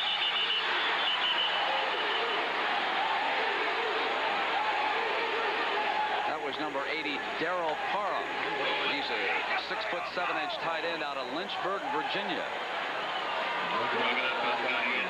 Better not let Dean Smith know that there's a power forward out there on this Tar Heel football team. He'll have him working out tomorrow. You were talking about Dorn. He's the freshman out of Southfield, Michigan. Here he is, slipping through that hole, and he is a good-looking running back. Yes, he is. But here this afternoon, it was all Clemson Tiger. Going to get one more play in. It's 38-10. And we'll take a timeout and be back.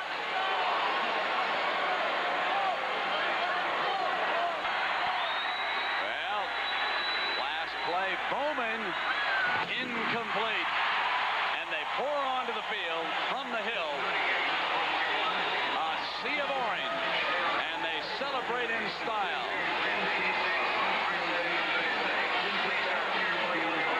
38-10, the Tigers win it. They go